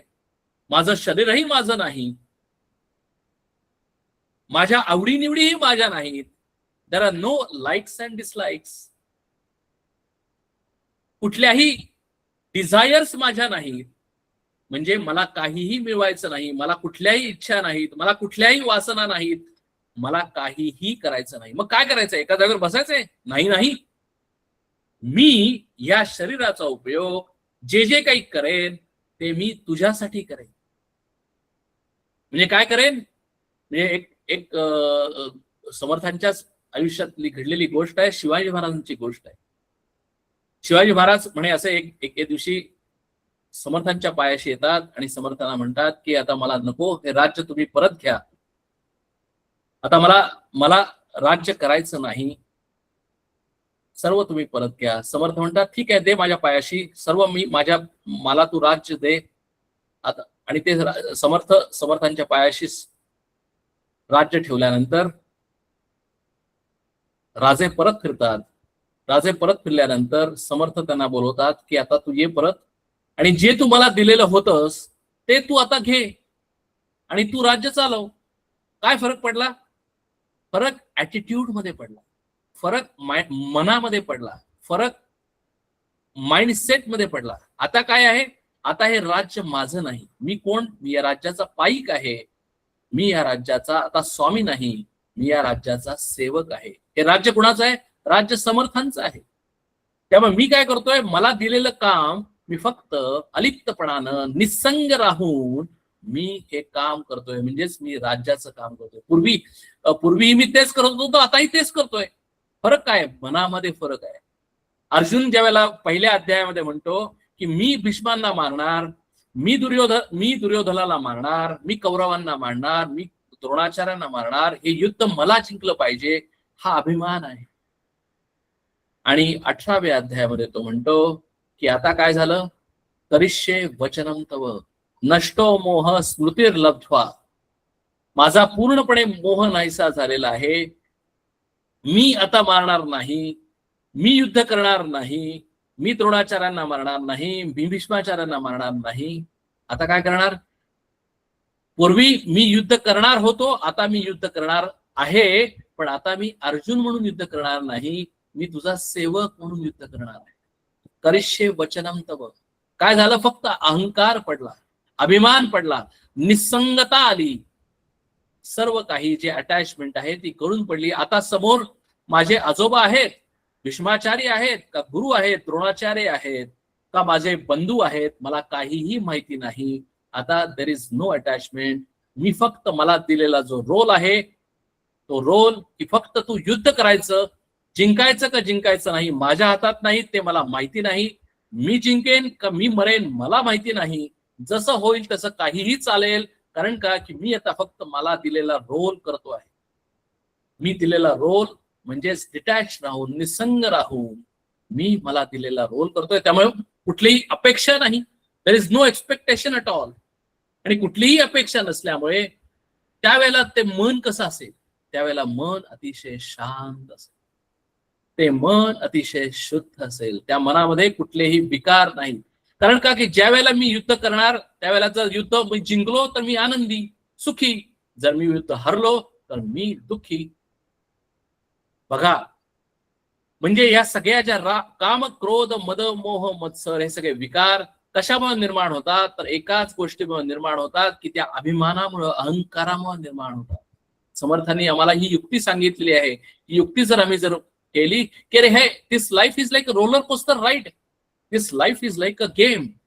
आणि ज्यावेळेला मी गेम समजून आम्ही खेळतो त्यावेळेला या गेम मध्ये, आयुष्याच्या लढाईमध्ये कधीतरी हार आहे, कधीतरी जीत आहे, कधीतरी आमच्या अंगावर घाव बसतील, कधीतरी आम्ही जिंकू, काहीही चालेल. थोडक्यात काय, मी फक्त इथं खेळायचं आहे, बाकी काहीही नाही. म्हणून इथे म्हणतात की अभिमान वाहती श्री देहपांग प्रपंचाचा श्रीराम. आणि म्हणून मध्ये अडकून पडलेलो आहे, म्हणून आम्ही हे मायेनं अडकून ठेवलं. म्हणजे कोणी आम्हीच आमच्या मनानी ही माया निर्माण केलेली आहे आणि आम्हीच आमच्या मनानी आमच्या मायेमध्ये अडकलेलो आहोत. आणि आम्ही रडतोय की आम्हाला मायेतनं बाहेर यायचंय, आम्हाला मायेतनं बाहेर यायचंय. अरे मायेतनं बाहेर यायचं म्हणजे मीच माझ्या मनावर कंट्रोल करायचं आहे. Mind control is the key.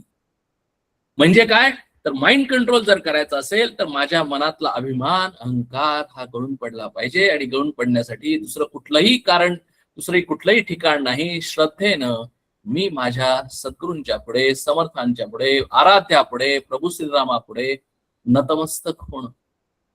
आणि नंतर पूर्णपणे नतमस्तक होऊन अपेक्षा न ठेवता या जीवनामध्ये वागणं, निस्संग होऊन अलिप्तपणानं, साक्षी भावानं वागणं.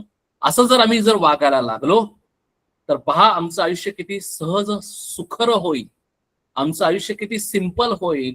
आणि अशा आयुष्यामध्ये आम्हाला त्या आत्मारामाचं दर्शन होईल की जो माझ्या आतच आहे, ज्या मनाच्या पाठीमागच आहे. आणि म्हणून इथे म्हणतात की एव इतुकी वेडा लाविली ते माया खेळ एकली, ते मायेनेच वारली पाहिजे माया श्रीराम. अरे की ज्या मायेनच तू हे सगळं मिळवलेलं आहेस, ज्या मायेनच तू अहंकार मिळवलेला आहेस, ज्या मायेनच तू सर्व काही नातेवाईक, संपत्ती, घर दार सगळं त्या मायेनच मिळवलेलं. मायेनं मिळवलं म्हणजे काय, तर माझ्याच असलेल्या रजोगुणातून आणि तमोगुणातून हे सगळं मी मिळवलेलं आहे, माझ्या अहंकारानं मिळवलेलं आहे. आता तेच मला काढण्यासाठी मायेचाच उपयोग केला पाहिजे. म्हणजे सत्वगुण मायेचा उपयोग केला पाहिजे. काट्याने काट्याचा काटा काढावा. म्हणून करोना लस जी होती ती करोना लस आम्ही शोधली आणि काय केलं, करोना लस मध्ये सुद्धा करोनाचाच वापर केला आणि करोनाचाच वापर करून करोनाला काढलं. तसंच आहे इथे की एकच माया आहे, त्या एकाच मायेचा वापर करून ते मायेनेच वारली पाहिजे माया श्रीराम. एकाच मायेचा वापर करून एक मायेनेच मायेचा काटा काढणं म्हणजेच काय की त्या एका मायेमुळे मी वाईट झालेलो आहे, एका मायेमुळे माझ्या मनामध्ये राग द्वेष मद मोह मत्सर आलेले आहेत, एका मायेमुळे माझं आयुष्य हे दुःखद झालेलं आहे. त्याच मायेचा वापर करून म्हणजेच अविद्या मायेचा वापर करून मी इथपर्यंत आलेलो आहे. आता फक्त मायेचाच वापर करायचा आहे म्हणजेच विद्या मायेचा वापर करायचा आहे आणि मायेला अविद्या मायेला माझ्याच मनातून हळूहळू हळूहळू कमी करायचं आहे. ते माया मोडिता अधिक जडे म्हणून धरिती ते वेडे धरिता सोडिता ते नातुडे वर्म कळल्या वाचुनी सुद्धा. समर्थ म्हणतात की आता हे समर्थांचं ऐकल्यानंतर आता आपण लगेच सगळेजण निश्चय करू, आता मी माया काढूनच टाकतो. आज आता मला कळलेलं आहे की समर्थांनी माया कशी काढायची आहे ते सांगतो. मायेशी कधीही हेड ऑन करता येत नाही. माया म्हणजे आमचं मन, मनाशी कधीही डायरेक्ट अटॅक करता येत नाही. याचं कारण का? उदाहरण सांगतो, अतिशय सोपं आहे. जर समजा मी आमच्या मनाला सांगितलं की अरे आता तू मेडिटेशनला बस, रविवार आहे आणि आता काय कर, मनामध्ये तू माकड आणू नकोस, मनामध्ये माकड आणू नकोस, एवढं एकच वाक्य बोललो आणि आता मी मेडिटेशनला बसलो. म्हणजे काय केलं, मीच माझ्या मनाला हेड ऑन केलं की आता माझ्या मनामध्ये माकड येणार नाही असं मी दृढनिश्चय केलेला आहे. म्हणजे माझ्या मनामध्ये माकड येतो त्यामुळे मला सगळा प्रॉब्लेम येतो, आता मी मनातून माकड काढून टाकतो. असं ज्यावेळेला मी हेड ऑन करतो त्यावेळेला कधीही मी यशस्वी होऊ शकत नाही. माझ्या मनामध्ये माकड आल्याशिवाय राहतच नाही. आणि म्हणून मर्म कळल्या वाचून समर्थ म्हणतात की अरे मन काय आहे, हे मन, ते मर्म मला कळलं पाहिजे. माया काय आहे हे मला कळल्याशिवाय मला मायेला दूर करता येणार नाही. आणि म्हणून मायेला दूर करण्यासाठी एकच आहे की अरे ती माया जी आहे ना, ती मायेला दूर करण्यासाठी त्याला गनिमी कावा करायला लागतो. ते माया मोडिता अधिक जडे, मायाला मी हेड ऑन करतो, मायेला मी कंट्रोल करायचा प्रयत्न करतो. असं ज्यावेळेला म्हणतो त्यावेळेला माया अजून जोरात धरते. आणि म्हणून समर्थ म्हणतात की जैसे चक्रव्यूहाचे उगवणे बाहेर येऊन आत जाणे, का भीतरी जाऊन येणे अकस्मात बाहेरी श्रीराम. दोन दृष्टांत दिले समर्थांनी. का त्या कवाड्याच्या कड्या गुंतोनी उगवाव्या, तैसे जाण ही माया गुंतोनी उगवावी श्रीराम. समर्थांनी दोन दृष्टांत आपण ते बघूया. जसं चक्रव्यूहामध्ये आपल्याला सगळ्यांना ती स्टोरी माहिती आहे महाभारतातली की चक्रव्यूहामध्ये अभिमन्यूला आत जाण्याचं ज्ञान होतं पण बाहेर येण्याचं ज्ञान नव्हतं. आणि बाहेर न, आता हे सिंबॉलिक गोष्टीत बघा की आम्हाला सुद्धा या जगामध्ये येण्याचं ज्ञान आहे, जगामध्ये कसं व्यावहारिक दृष्ट्या सक्सेसफुल व्हायचं ज्ञान आहे. म्हणजे आम्हाला चक्रव्यूहामध्ये, या मायेमध्ये, या जाळ्यामध्ये आत आम्ही आलेलो आहोत, पण आम्हाला या मायेच्या बाहेर कसं जायचंय माहिती नाही. आणि म्हणून आम्ही मायेमध्ये, या चक्रव्यूहामध्ये अडकून पडलेलो आहे, अभिमन्यू प्रमाणे अडकून पडलेलो आहे. आणि म्हणून आम्ही काय केलं पाहिजे, त्या चक्रव्यूहातनं बाहेर जाण्यासाठी आम्ही मार्ग केला पाहिजे. म्हणजे चक्रव्यूहामध्ये आत आता अडलेलो आहे आत, आता आम्ही ती माहिती करून घेतलं पाहिजे की चक्रव्यूहाच्या बाहेर कसं जायचं आणि अतिशय हुशारीनं आम्ही बाहेर गेलं पाहिजे. तसं दुसरं उदाहरण दिलेलं आहे की एक कडे असतात, एक समजा 10-15 कडे आहेत आणि त्या कड्या एकमेकांमध्ये गुंततात, एकमेकांमध्ये काढायच्या असतात. आणि त्याच्यामध्ये जसं आपला ह्याचा गेम असतो,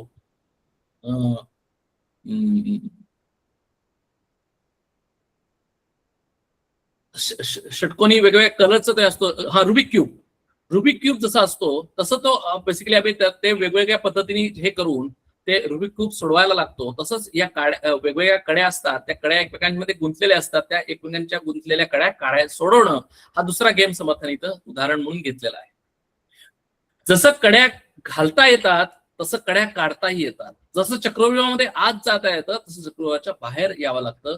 फक्त काय करायला लागतं, ते दोन्हीही माहिती करून घ्यायला लागतं. दोन्हीही त्याचं वर्म, त्याचं जे सिक्रेट काय आहे ते माहिती करून घ्यायला लागतं. तसं इथं मायेचं आहे. काय मायेचं सिक्रेट काय आहे, तर मायेचं सिक्रेट एवढंच आहे की मायेला कधीही हेड ऑन करू नये, एक गोष्ट.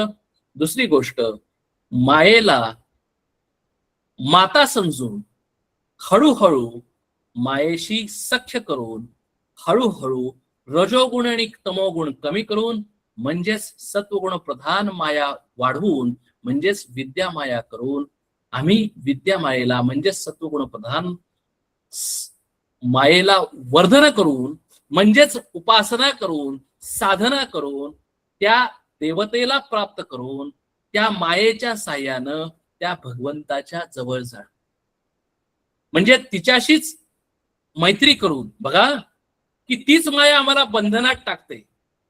कधी तर ती माया जर रजोगुणी आणि तमोगुणी प्रधान जर असेल तर ती माया आम्हाला बंधनात टाकते, पण ती जर माया सत्वगुण प्रधान असेल तर ती माया आम्हाला बंधनात टाकत नाही, ती आम्हाला मदत करते. कुणाला मदत करते? आम्हाला मदत करते, त्या भगवंतापर्यंत नेण्यासाठी मदत करते. म्हणजे काय करते?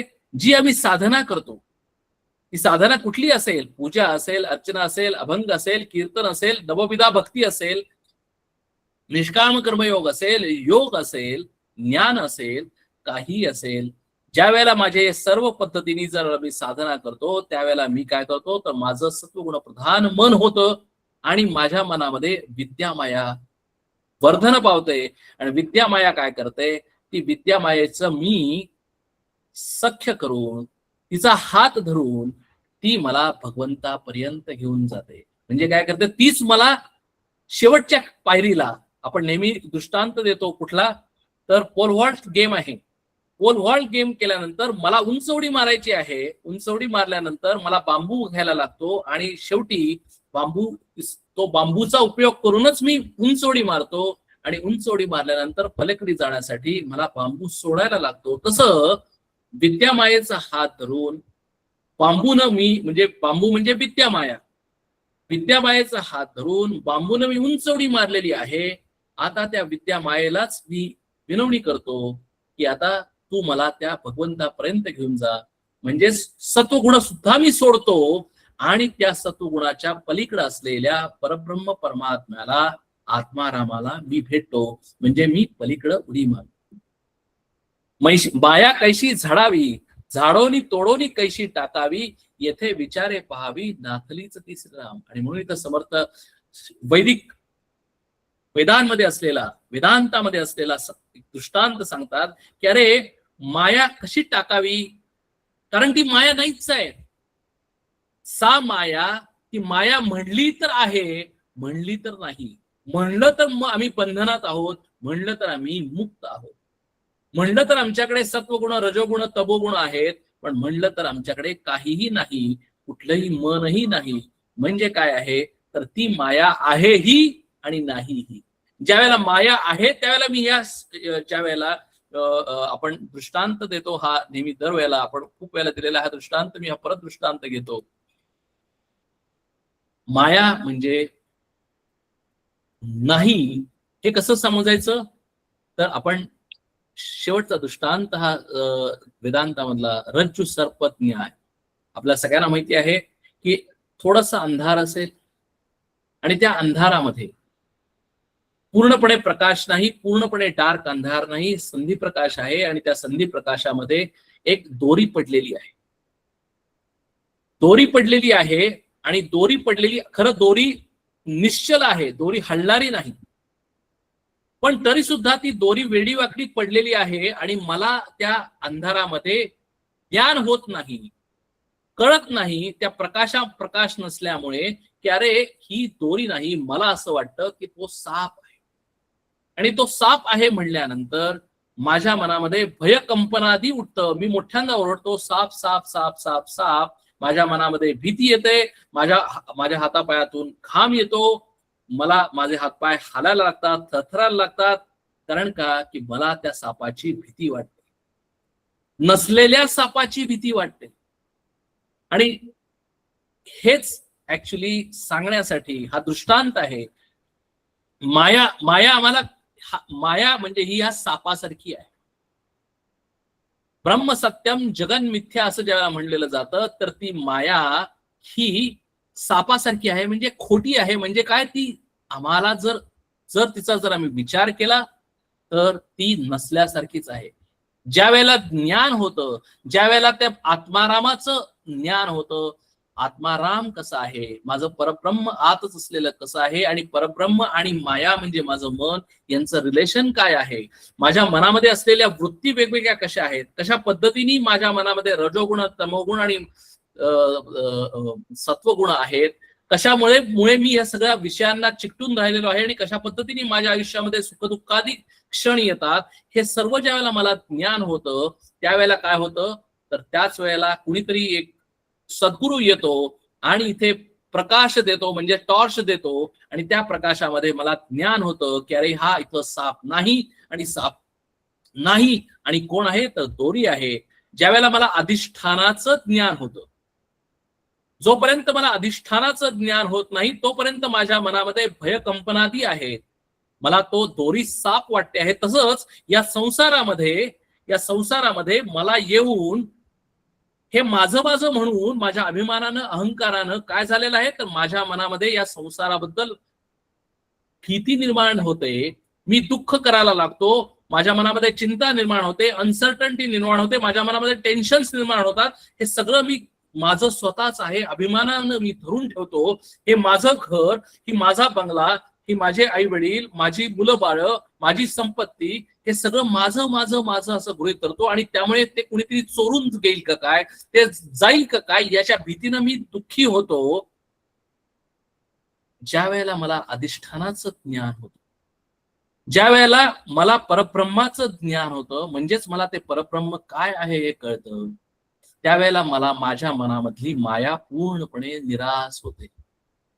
म्हणजे जोपर्यंत अधिष्ठानाचं ज्ञान होत नाही तोपर्यंत मला मायेची भीती वाटते, माया आहे असं वाटतं, तो साप आहे असं वाटतं. पण ज्या वेळेला अधिष्ठानाचं ज्ञान होतं, दोरीचं ज्ञान होतं, परब्रह्माचं ज्ञान होतं, त्यावेळेला ती माया नाहीच असं मला लक्षात येतं. कारण ती माया ही कल्पलेली माया आहे, कल्पित असलेली माया आहे, तिची मी फक्त कल्पना केलेली आहे. की म्हणून म्हणजे आता समर्थांचं जर मगाशी सांगितलेला जर दृष्टांत होता, तो जर आम्ही आता जॉईनिंग द डॉट्स अतिशय काळजीपूर्वक, की मी इथे आलेलो आहे, खेळण्यासाठी आलेलो आहे, आणि जर त्या खेळण्याच्या पद्धतीने जर मी खेळलो तर मला खरं कुठलाच प्रॉब्लेम नाहीये, मला प्रॉब्लेमच नाही आहे, मला सुख नाही, मला दुःख नाही, दुःख आहे म्हणून सुख आहे, सुख आहे म्हणून दुःख आहे, मला चिंताच नाही, मला काळजीच नाही, मला टेन्शनच नाही, मला काहीही नाही. फक्त काय करायचं आहे, मी इथं अतिशय उदासीन, अतिशय अलिप्तपणानं, अतिशय निसंगपणानं, अतिशय साक्षीभावानं इथे आलेला माझा रोल करायचा आहे. आणि रोल करणं म्हणजेच त्या भगवंतासाठी जगणं, परब्रह्मासाठी जगणं, आणि तो रोल अतिशय आनंदानं करून या शरीरातून एक्झिट व्हायचं आहे. आणि हे ज्या वेळेला मला कळेल त्यावेळेला काय आहे, त्यावेळेला मला आत्माराम दिसेल, त्यावेळेला तो आत्माराम असा मला स्पष्टपणानं माझ्या समोर असलेला दिसेल. की कारण का, तर आता माझ्या मनामध्ये काहीच नाही, मन नाहीच, उन्मन अवस्था निर्माण झालेली आहे. या मनामध्ये आता परत एकदा मी चित्र तुमच्या डोळ्यासमोर आणतो, की या मनामध्ये आता काय आहे, या मनामध्ये काहीही नाही, या मनामध्ये मनच नाही. आता मनामध्ये मनच नाही याचा अर्थ काय झाला, तर मनामध्ये कुठल्याही वृत्ती नाहीत, मनामध्ये कुठलेही विचार नाहीत, मनामध्ये कुठल्या एक्सपेक्टेशन्स नाहीत, मनामध्ये कुठल्या लाईक्स अँड डिसलाईक्स नाहीत, मनामध्ये कुठले विकार नाहीत, मनामध्ये काहीही नाही. मग अशा पद्धतीने ज्यावेळेला मी असेल त्याला माझ्या मनामध्ये काहीही नसल्यामुळे माझ्या पाठीमागे असलेला आत्मा मला धडधडीत स्पष्टपणानं दिसतो. नवे ते मन मला माझ्या आत्मारामाच्या दर्शनासाठी घेऊन जातं. माझं मन, शुद्ध झालेलं मन मला आत्मारामाचं दर्शन देतं, अनुभव देतो, आणि माझं पूर्णपणे अत्यंत दुःख निवृत्ती, निरतिशय आनंदस्य प्राप्ती, अशी अवस्था होते. अवस्था होते म्हणजे काय होते, मी या शरीरामध्ये असतानाच ती अवस्था होते. याला जीवनमुक्त पुरुष असं म्हणतात. या शरीरामध्ये असतानाच तो पुरुष हा उत्तम पुरुष होतो. उत्तम पुरुष होणं म्हणजेच तो, जसा भगवान आता मी मगाशी सांगितलं की तो इथे आला, त्याच्या चरित्राप्रमाणे त्याला जे जे काही रिक्वायर्ड होतं ते सगळं त्यानं केलं, सगळे रोल त्याने केले. कान्हाचा रोल केला, वासुदेव सुताचा रोल केला, पांडवांचा सखा म्हणजे अर्जुनाचा सखा रोल केला, द्वारकाधीश हा रोल केला, सगळे रोल केले, सगळे रोल त्यानं अतिशय मनापासून केले, आणि तो इथून निघून गेला. कारण का, की माया म्हणजेच रुक्मिणी माता, जगदंबा ही त्याच्या अधीन आहे. आम्ही काय आहे? आम्ही आमच्या मनाच्या अधीन आहोत आणि म्हणून आम्ही मायेच्या छत्राखाली असल्यामुळे आम्हाला त्याचं दर्शन होत नाही. आणि म्हणून इथे म्हणतात की माया कैसी झाडावी, झाडोनी तोडोनी कैसी टाकावी, येथे विचार करोनी पाहावी, नातलीच ती श्रीराम. असं लक्षात येईल की अरे ती नाहीच आहे. बहुनाटकी हे माया, मीपणे न जाये विलया, विवेके पाहता या देशी ठावोच नाही श्रीराम. समर्थ म्हणतात की अतिशय बहुनाटकी माया आहे. आणि माया म्हणजे कोण? तर ती भगवंताची शक्ती आहे. आणि भगवंताची शक्ती ही माया, कारण का की ते एकच परब्रह्म तुमच्या आमच्या सगळ्यांच्या आत असून आम्हाला असं वाटतं की आम्ही सगळेजण वेगवेगळे आहोत. मायेमुळं, ती नाटकी असल्यामुळे, बहुनाटकी माया असल्यामुळे.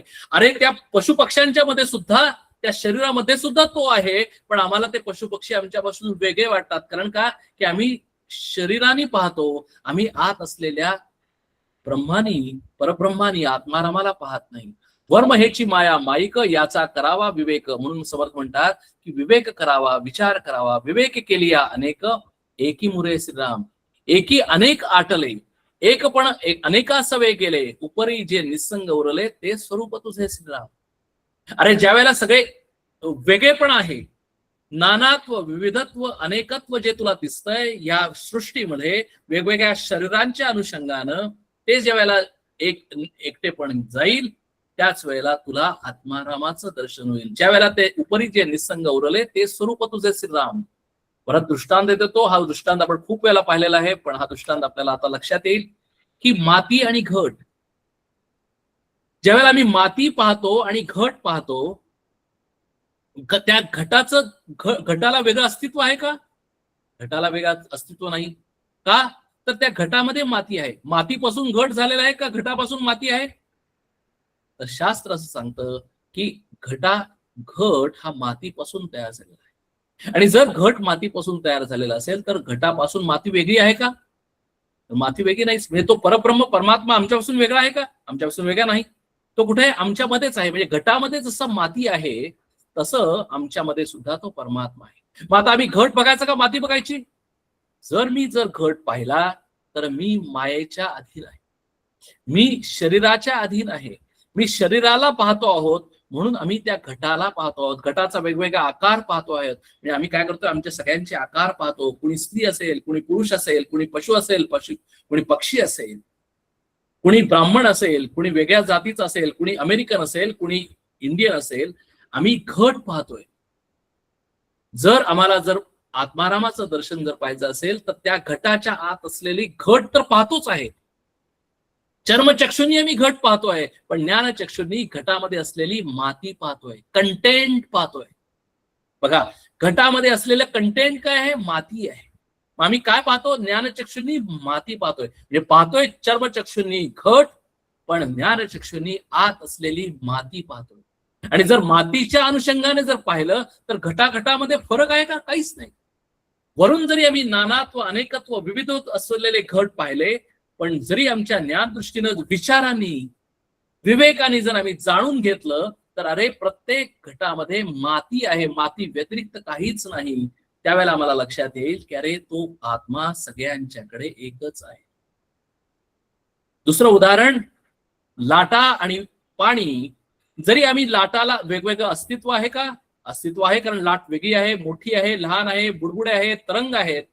परंतु जर आम्ही हात लावायला गेलो, कंटेंट जर बघितलं तर कंटेंटच्या दृष्टिकोनातनं ते पाणीच आहे. म्हणजे त्या प्रत्येक लाटेमध्ये, प्रत्येक बुडबुड्यामध्ये, प्रत्येक लहान मोठ्या लाटेमध्ये आणि तरंगामध्ये काय असेल तर फक्त पाणीच आहे, पाण्या व्यतिरिक्त काहीही नाही. तसं म्हणलं तर, आणि जर त्या दृष्टिकोनातनं बघितलं तर बुडबुडे मिथ्या, लाट मिथ्या, घट मिथ्या. असं जर म्हणलं तर काय आहे? ब्रह्म सत्यम जगन मिथ्या.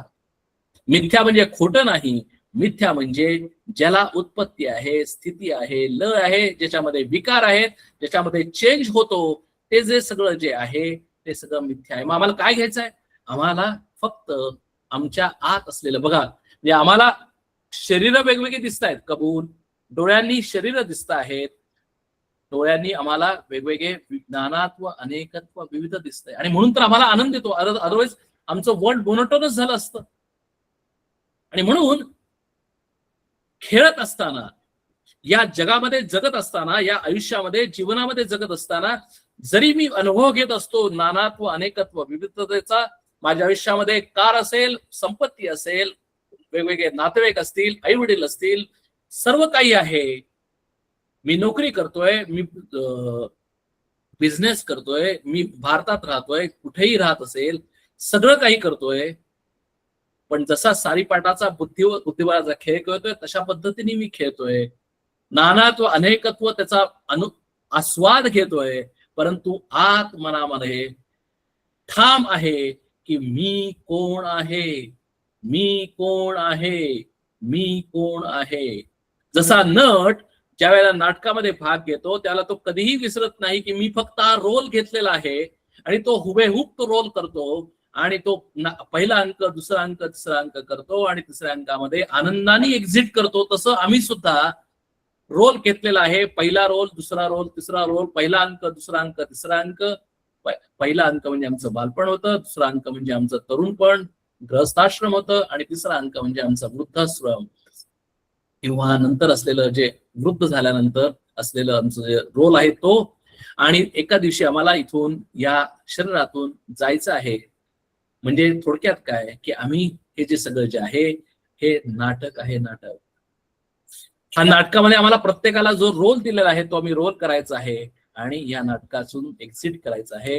इथं समर्थ एक्झॅक्टली तेवढंच म्हणतात की उपरी जे निसंग उरले ते स्वरूप तुझे, आणि एकदा मला माझं स्वरूप कळल्यानंतर ते स्वरूप मला कधीही टाकता येत नाही. मला एकदा कळलं, जे स्वरूप तुझची न कळे ते जया साधने आकळे, ते साधन ऐक सोहळे भोगीसी स्वानंदाचे सदाम. समर्थ म्हणतात की अरे, साधनाशिवाय तुला तुझं स्वरूप कळणं शक्य नाही. साधना केल्याशिवाय आत्मारामाचं दर्शन होणं शक्य नाही. साधना केल्याशिवाय रजोगुण आणि तमोगुण कमी होणं शक्य नाही. साधना केल्याशिवाय सत्वगुण प्रधान होणं शक्य नाही. साधना केल्याशिवाय रागद्वेषादी विकार जाणं शक्य नाही. साधना केल्याशिवाय तुला श्रवण मनन निधिध्यासना होणं शक्य नाही. आणि म्हणून साधन कुठलं करायचं, साधन कशा पद्धतीने करायचं, की आता ते एकच साधन. आता बघा, मनाचे श्लोक आणि दासबोधामध्ये अनेक साधनं दिलेली आहेत. निष्काम कर्मयोग असेल, आचरण असेल, विचार असेल, भक्ती असेल, सर्व काही साधनं दिलेली आहेत. आता फक्त आत्मारामाच्या दर्शनासाठी एकच साधन समर्थ आता पुढच्या समासामध्ये देणार आहेत.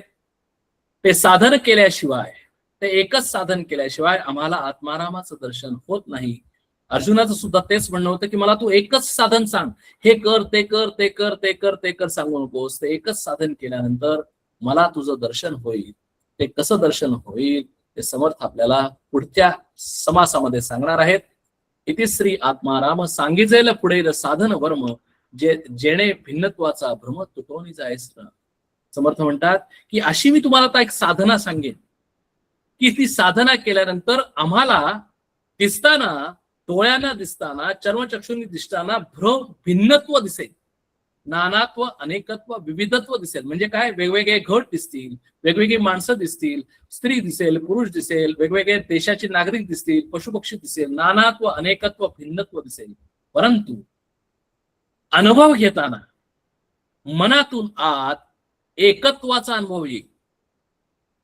म्हणजे आमचं जे हे आहे की विविधतेतून एकता, ही आमची संस्कृती आहे.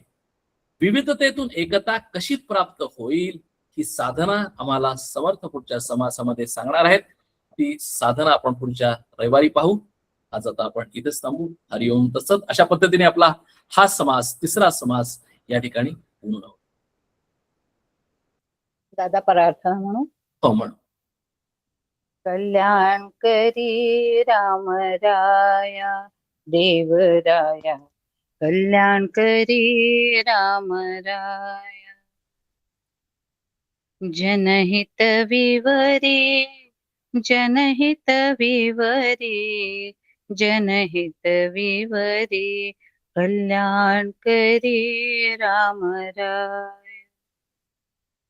तळमळ तळमळ होतची आहे, होतची आहे.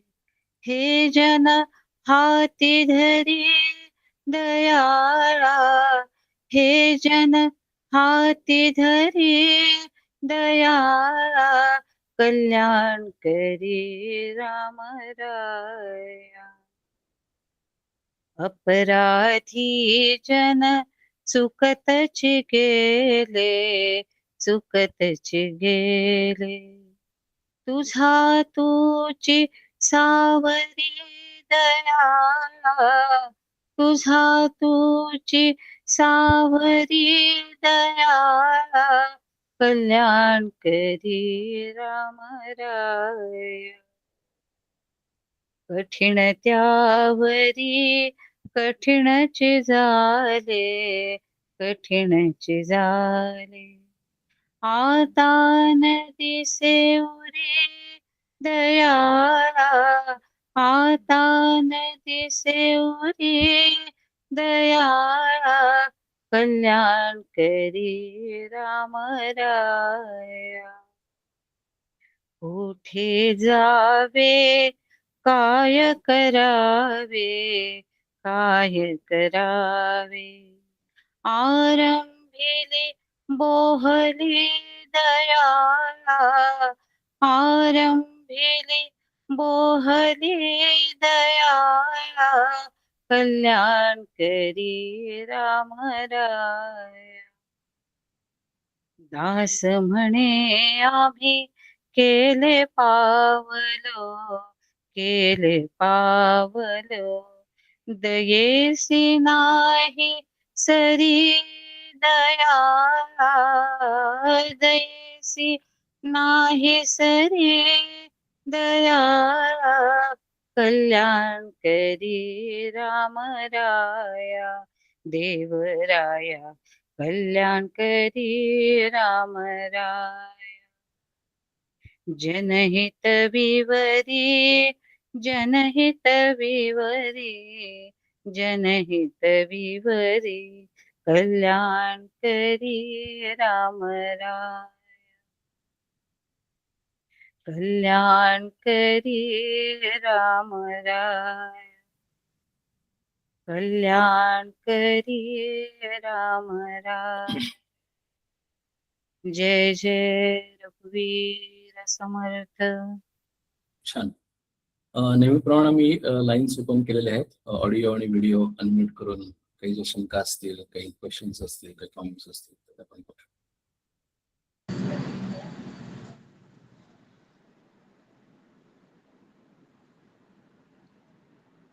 बोलू का दादा? हा बोला की. नाही, आजचे 2-4 पॉइंट तर इतके छान होते ना, म्हणजे त्याच्यातलं सगळं वर्म कळल्यासारखं झालं की तुम्ही एक फार छान सांगितलं की आत्मा जो आहे तो अलिप्तपणे रथाचं सारथ्य करतोय, आपल्याला आत राहून आपल्या मनाला चैतन्य देतोय आणि हे झोपेत त्याची जाणीव नसते, म्हणून आपण उठल्या उठल्या शांत आणि आनंदी असतो. हे किती म्हणजे छान वाटलं. आणि हे नैनम छिंद्यंतीचा अर्थ पण छान कळला आज, की कसं ते आत्मा आपला जो आहे तो कुठल्याही गोष्टीमुळं म्हणजे त्याचा नाश होत नाही. आणि साधना जी करतोय ती आपण देवासाठी नाही करत तर आपल्यासाठी करतोय. हे एक फार छान पॉइंट सांगितलात तुम्ही. आणि हे मन उन्मन कसं करायचं हा हे पण फार म्हणजे छान, म्हणजे मनाला माझ्या भावावर भावलं ते. की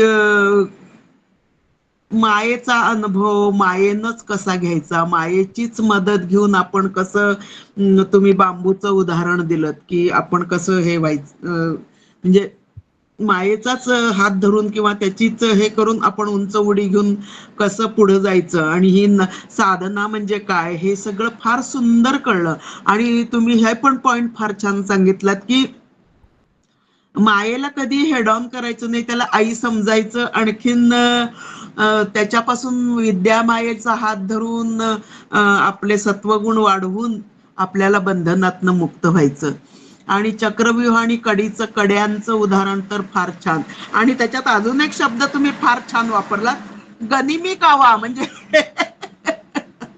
हा हा शब्द म्हणजे खरंच तसं केल्याशिवाय मायेतनं आपण बाहेर पडू शकणार नाही, हे अगदी म्हणजे मन पटलं अगदी. हं. कारण त्याच्यातनं आपल्याला चक्रव्यूहातनं हा मार्ग काढलाच पाहिजे. त्याच्यासाठी जे काय करायला लागेल ते करायला पाहिजे. त्यामुळं फार छान वाटलं आणि फारच छान आजचा असं म्हणजे आपलं हे सेशन झालं. जय श्रीराम.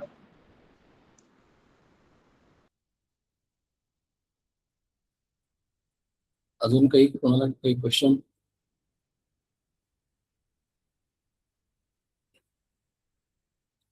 ठीक आहे. मी रेकॉर्डिंग थांबवतो आणि आपण सेशन क्लोज करूया.